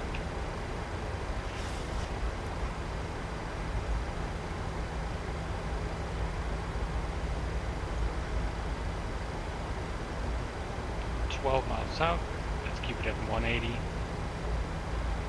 Engine start switches are continuous. Final call with the cabin crew. Speed brake is armed.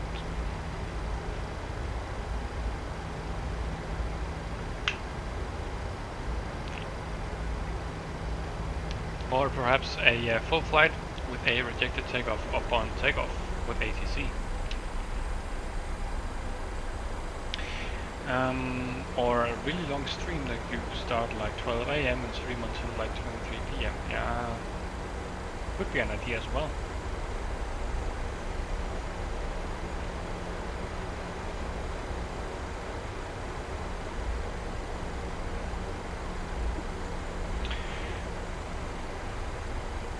Oh yeah, that could be fun as well. The thing will be like, that will, given the rather short time window there, that would only be short hauls.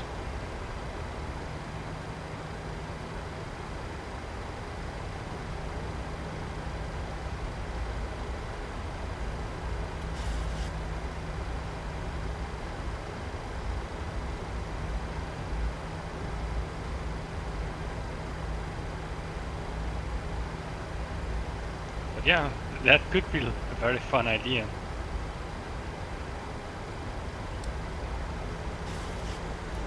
But that would mean you could do more routes. That's true. 2500. Yeah, that's true. 2500 is checked.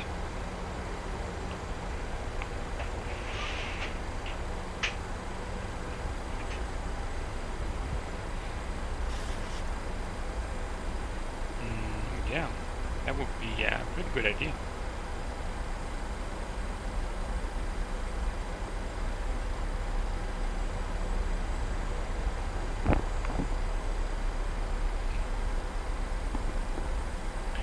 Set a limit on how long the route is able to take. Yeah, that's cool. Could do that. But gear down, flaps 15. I would actually consider that, Leo, because that is a pretty splendid idea.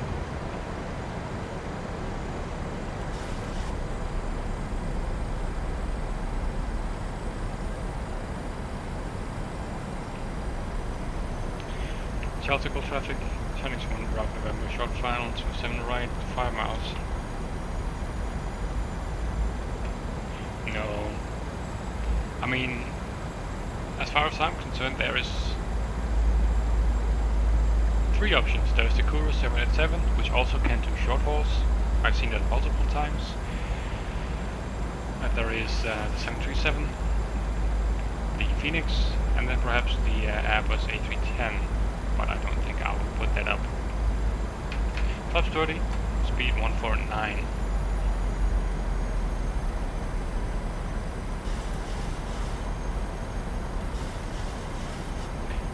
Starts with our continuous landing gear entry, green speed sound, and flaps 30 green light. We call this check, Mr. Approach altitude set, and we are fully stabilized. I have control.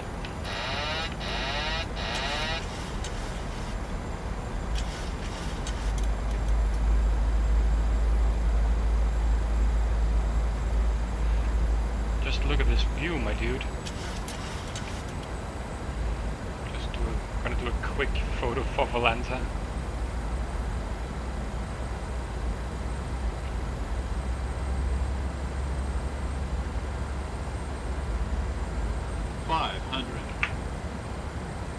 Perfect. Back to the flying.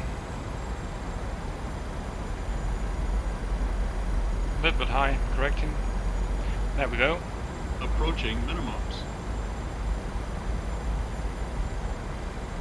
Minimums. Continue. Disregard the puppies. 100. 50. 40. 30, 20, 10. Speed back up. Versus normal. And we're looking for the second high-speed exit. That is the first one, which was closed. Next one it is. Manual braking. Auto brake is disarmed. Here we go.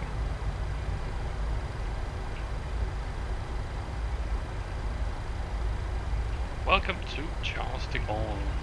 Stopping is assured, reverses to idle.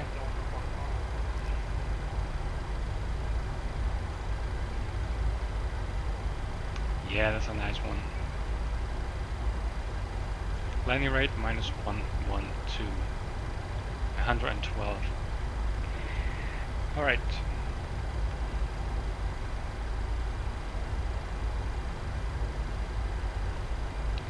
Stop the speed brake, flaps can come up.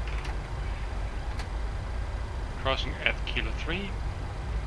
And no one is on final there, no one is on final and on the runway there.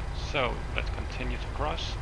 Landing lights off, taxi lights will stay on, engine start switches are off. We'll keep the position lights strobe and steady.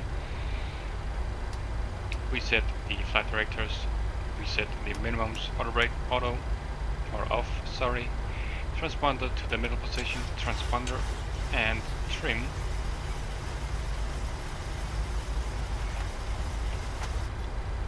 Degrees.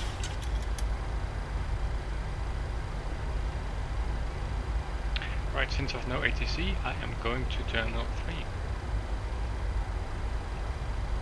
Got a really impressive routine. Like the after landing flow, or just the procedures in general?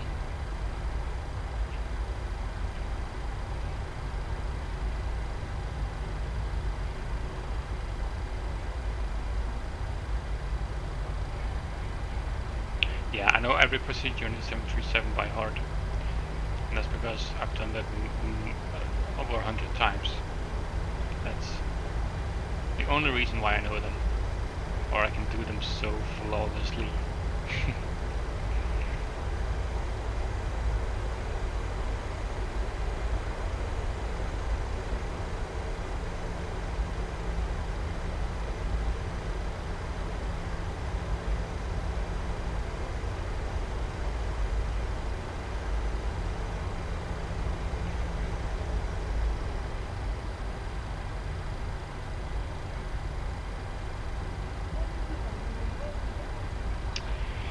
Alright, continue.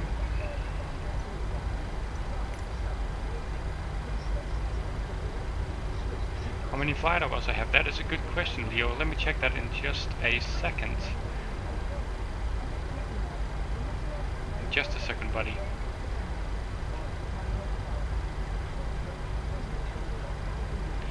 Okay.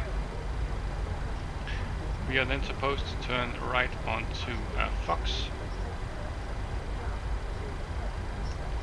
And assume that we are at this.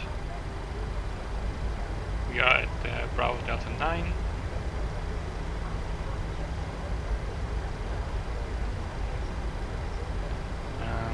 So right onto Fox, and then left onto Alpha 4.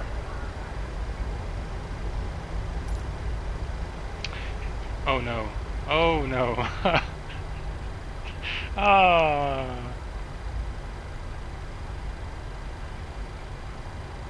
Mate. I don't think I can go over that.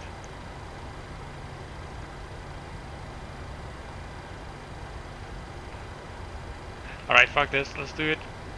I'm not stopping for anything. Fingers crossed, please. Jesus! Fuck.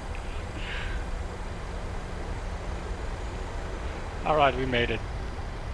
So this is November. We're going to grab the second right onto Foxtrot. Yeah, that might have triggered another landing in... yeah, it did trigger another landing in Volanta.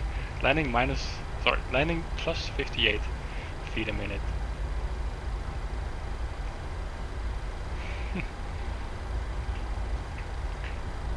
Looks like there's another dude. Short final. Very nice. Oh yeah, position light to steady only. Oopsies.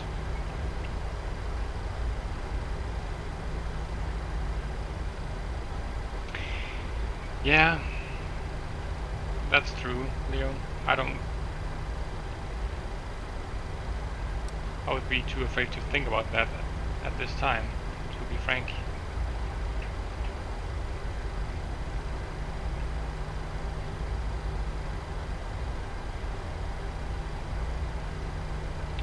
Okay. So left, and let us grab Quebec 14.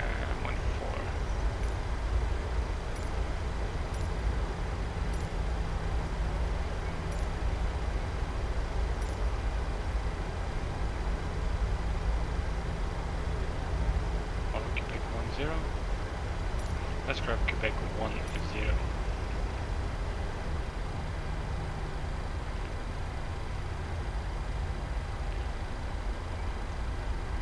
And this is Terminal 3. Low cost apron. And rudder pedal to stock again. No idea why that happens. I think it's because I'm pressing the middle mouse button on my mouse. Anyways, start the APU.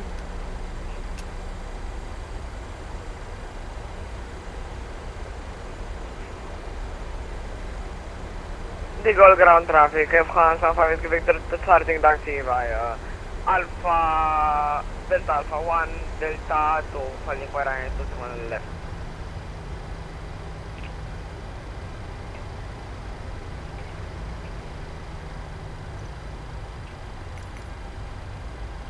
Quebec 10, which is on the right.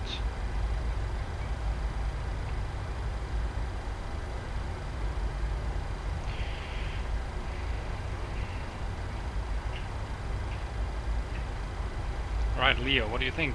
Should we watch the landing replay after this?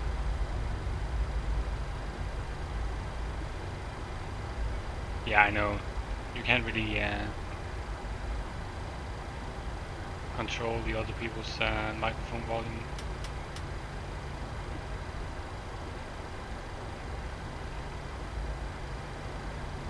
Alright, landing replay it is.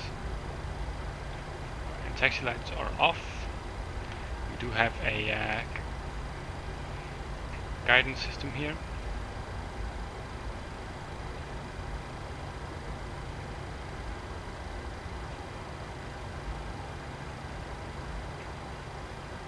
Does seem to work nicely.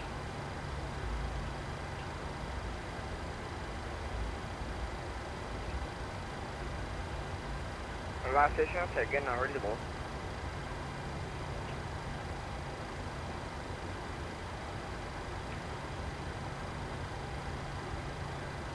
Nice and slow here. Nice and slow.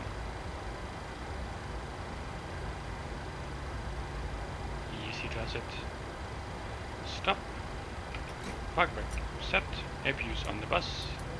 2 blues, 1 red. Engines are dead. Welcome to Paris Charles de Gaulle, everyone. Engine starts cooling down. Seatbelts off. And the shutdown flow. Anti-collision light can come off when the N2 is below 20. And it is now. Anti-collision light is off, parking brake is released, we got the chucks going, and transponder off. And squawk 2000.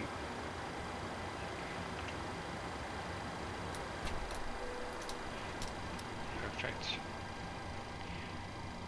Cabin crew doors may be opened.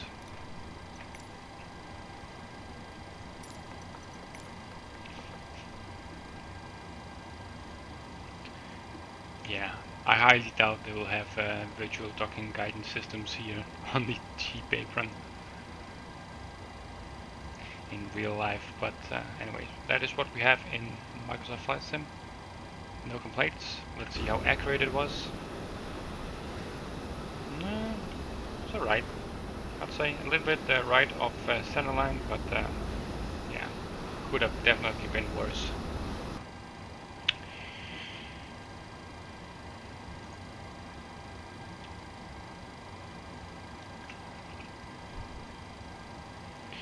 One hour and 33. That's good.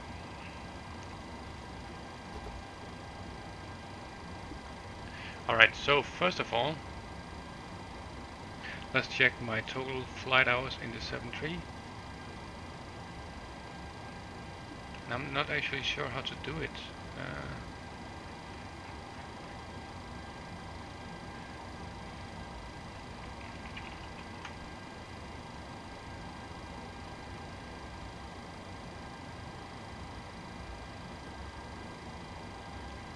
I think there is a way to check it.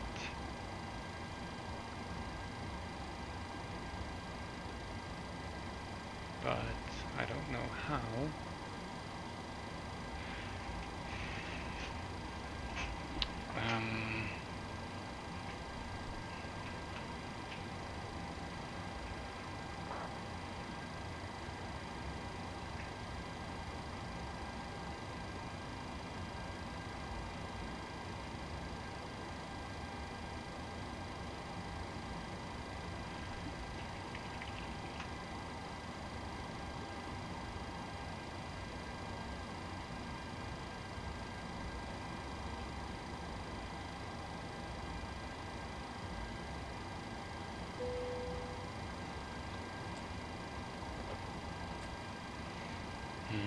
be honest, I don't really know. With most flight hours. Oh, anyways.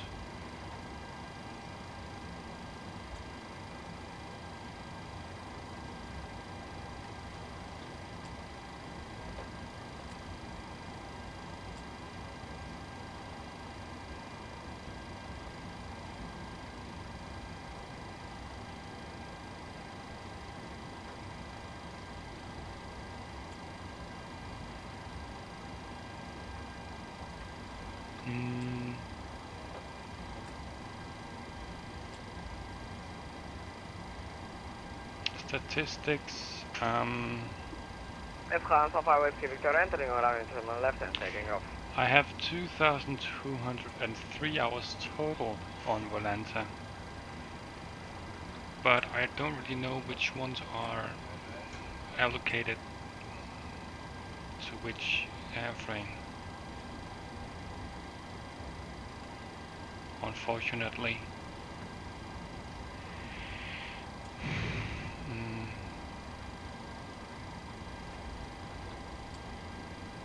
Let's just assume that the majority of the flight hours is on the 737, so maybe around 1,500 hours when I have used Volanta as the tracking software. I have also used Project Fly to track my flying. That probably makes it 2,000 to 3,000 hours. But yeah, I mean, I've been doing flight sims since I was a teenager. So at some point I just lose track of how many flight hours I have. I don't really have a logbook like the pilot in real life has.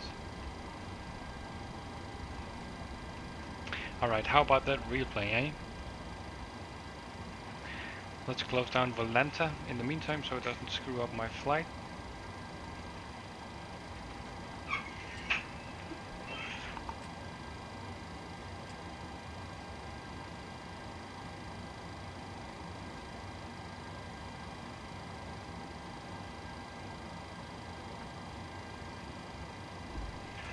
Oh, I just realized I haven't had the flight recorder going.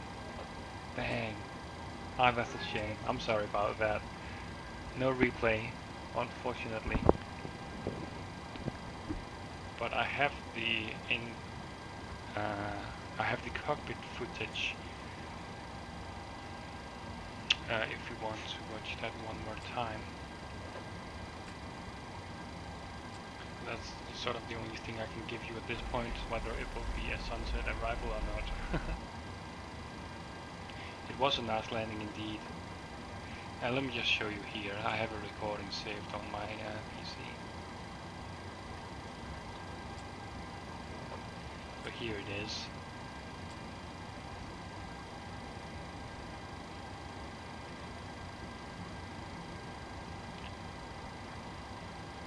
Speed is nice, and the glide slope is a little bit off.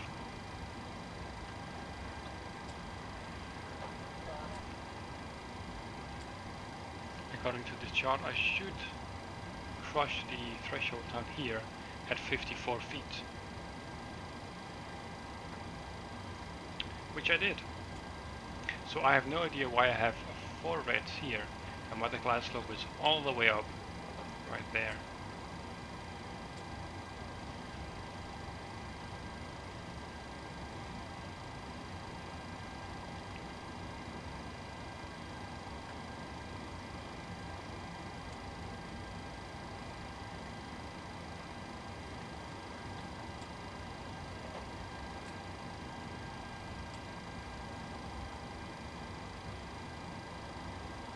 No, they are not.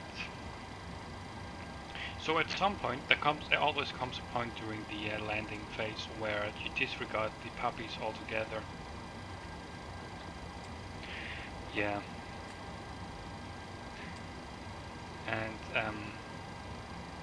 you know, right around this point, maybe around 100 feet, you are actually not meant to look at the poppies anymore. You are meant to look outside and focus on the runway. This is to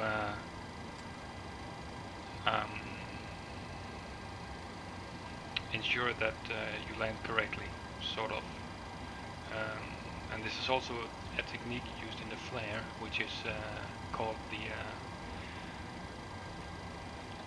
I think it's called the check, close, hold maneuver. So at 30 feet we check the runway end. We then close the thrust levers, like I'm doing right now, and we hold the attitude.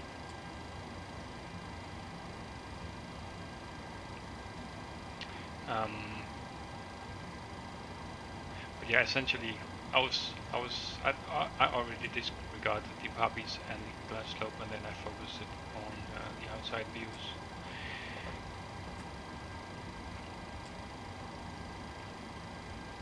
But yeah, that was a pretty decent landing in my opinion. We crossed the threshold perfectly, regardless of what the poppies showed us, and we touched down, maybe not directly on the aiming point, but at the subsequent markers initially after the touchdown zone, or the aiming point, and we made the planned runway exit nicely. This is what I would call a successful landing. And most people, I hate to say this, but most people don't know how to land a 737 properly. And it's actually quite simple. The thing is, first of all, you need to get to know the 737 aircraft. You need to know how it handles upon landing with flaps 30, flaps 40, and in various other configurations and weather conditions. Once you have that, you can then move on to practicing the landings themselves. I recommend no sooner than 30 feet you will start the flare. You can start it a little bit after 30 feet, that's fine. If you're a little bit lighter, you might have to start flaring a little bit later than you would originally intend to. But some people start the flare at 50 right here, or even at 40 feet right here, which will end up in them floating. And at some point, that floating, I mean, first of all, the speed will bleed off the aircraft, and it doesn't have any more energy to keep flying, and at that point it will just smash back into the ground. And the people flying that and landing like that, they're just holding the nose up, waiting for that to touch down, and it will be a rough landing. So what I do is flare at 30 feet, no earlier than 30, right around what I'm doing here, 30, and keeping the pitch angle. And also please beware that I'm not actually flaring all that much. Some people tend to over-flare it, which again will end up in floating.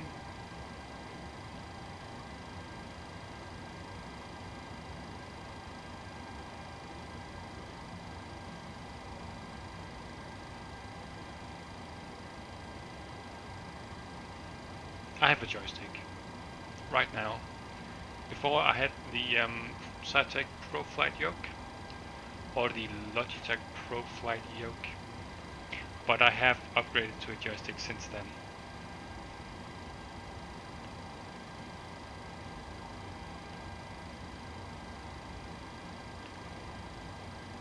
So I know what it's like to fly with both. I don't mind the joystick right now. Certainly not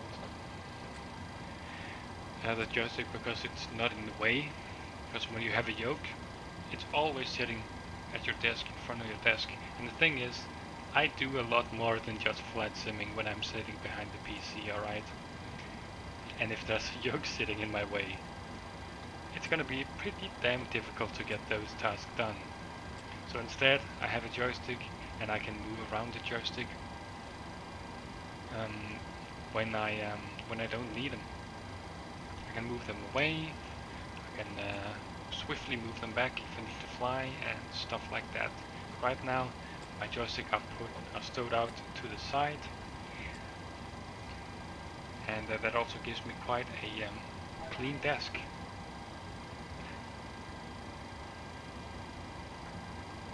So now I'm getting that yoke installed, everything simming. Yeah, I mean the yoke is it has its pros and cons. The pros is that it feels very authentic, I guess, when flying Boeing, but it also takes up a lot of space, and you need to manage when you want the yoke to be put forward and when you want it to be packed away. With the joystick it's easier, way easier to manage, although it may not feel as authentic. But that's fine, at least for me, because I try my best to make my flights as realistic as possible with regards to aircraft systems and techniques and briefings and stuff like that. And it doesn't really matter if I have a joystick over a yoke, you know. I know what it's like flying with a yoke. Although I do like the look of the yoke of the 737. Do you place the joystick right on the table? Nope. I have my joystick on the left, mate. And I actually think the joystick is meant for the right hand. I think it is. But I've made some adjustments on the yoke, or sorry, on the joystick, which enables me to use my left hand. And I have a right hand on my throttle. Funny enough, even though the joystick is meant for the right hand, I feel like the joystick or the throttle is made for the right hand.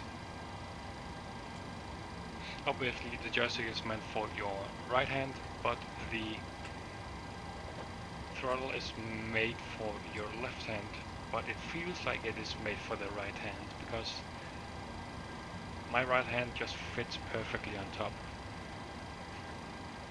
I have another mousepad underneath. Yeah, I have quite a big mousepad underneath.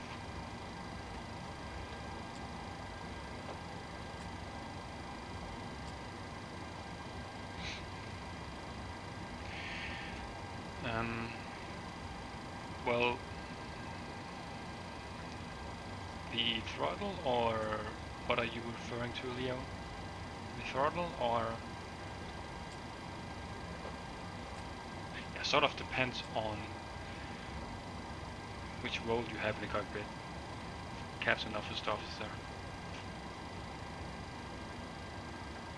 Since I'm flying in the left seat as captain, I'm flying with the left, as they would do in the real life. And the throttle on the right. But it should be noted that even though I bought this joystick and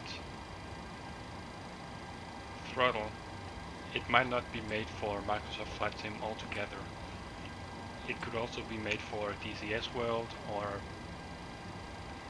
whatever, you name it. It can be used for every flight related game.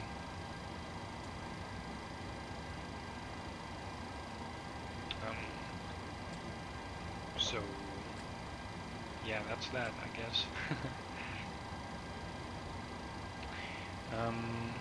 Yeah. Let's go back to game capture. Still sitting in the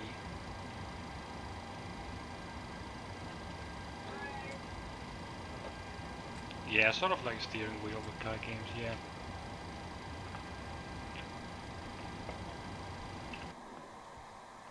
Oh, one other thing I wanted to show you. Look at the cabin. We have Jet2 on the seats here, and we have a nice red cabin resembling the airline colors quite nicely. Let's just pretend that we are watching the passengers leave here. Yeah, car sims, car games, whatever, mate. I mean, as long as people know what you mean, it doesn't really matter if you say game or simulator. If you do have friends that are not into flight simming, then you might be best off using the word game, because simulator is just way too fucking weird. Way too fucking weird.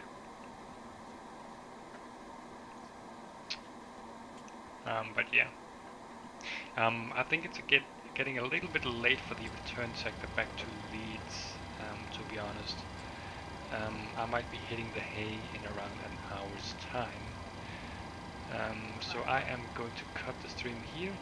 If I actually had forgot to, or have remembered to enable the flight recorder, then obviously we would have ended with a nice replay. But maybe next time, hopefully next time. To all 3 of my viewers right now, I want to thank every single one of you for watching. And those who potentially watch my stream as a separate video later on. Thank you to you as well. Oh, that's nice, Leon. Where did we fly in last time? Was that into TVAT? I think my last stream was into TVAT.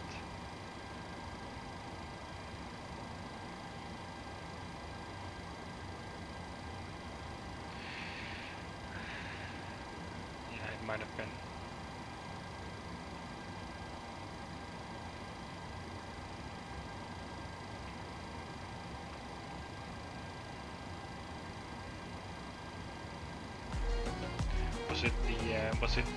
Was it a visual approach, circle approach, or challenging approach?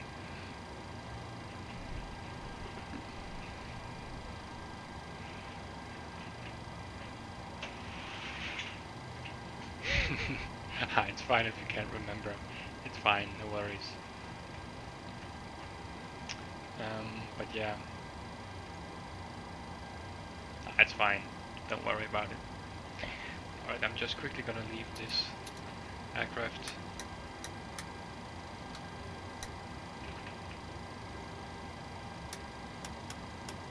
To the other crew that's coming aboard. And now we can actually leave for the day. So that is what I'm going to do. And looks like we are in the cargo hold now. And what is that? Yeah. That's a Segway and a hockey stick, I think it's called, or whatever. That's just all by a random coincidence. This is the pilot equipment hatch. Who takes a Segway on board, man? Who takes a Segway with them? Oh man.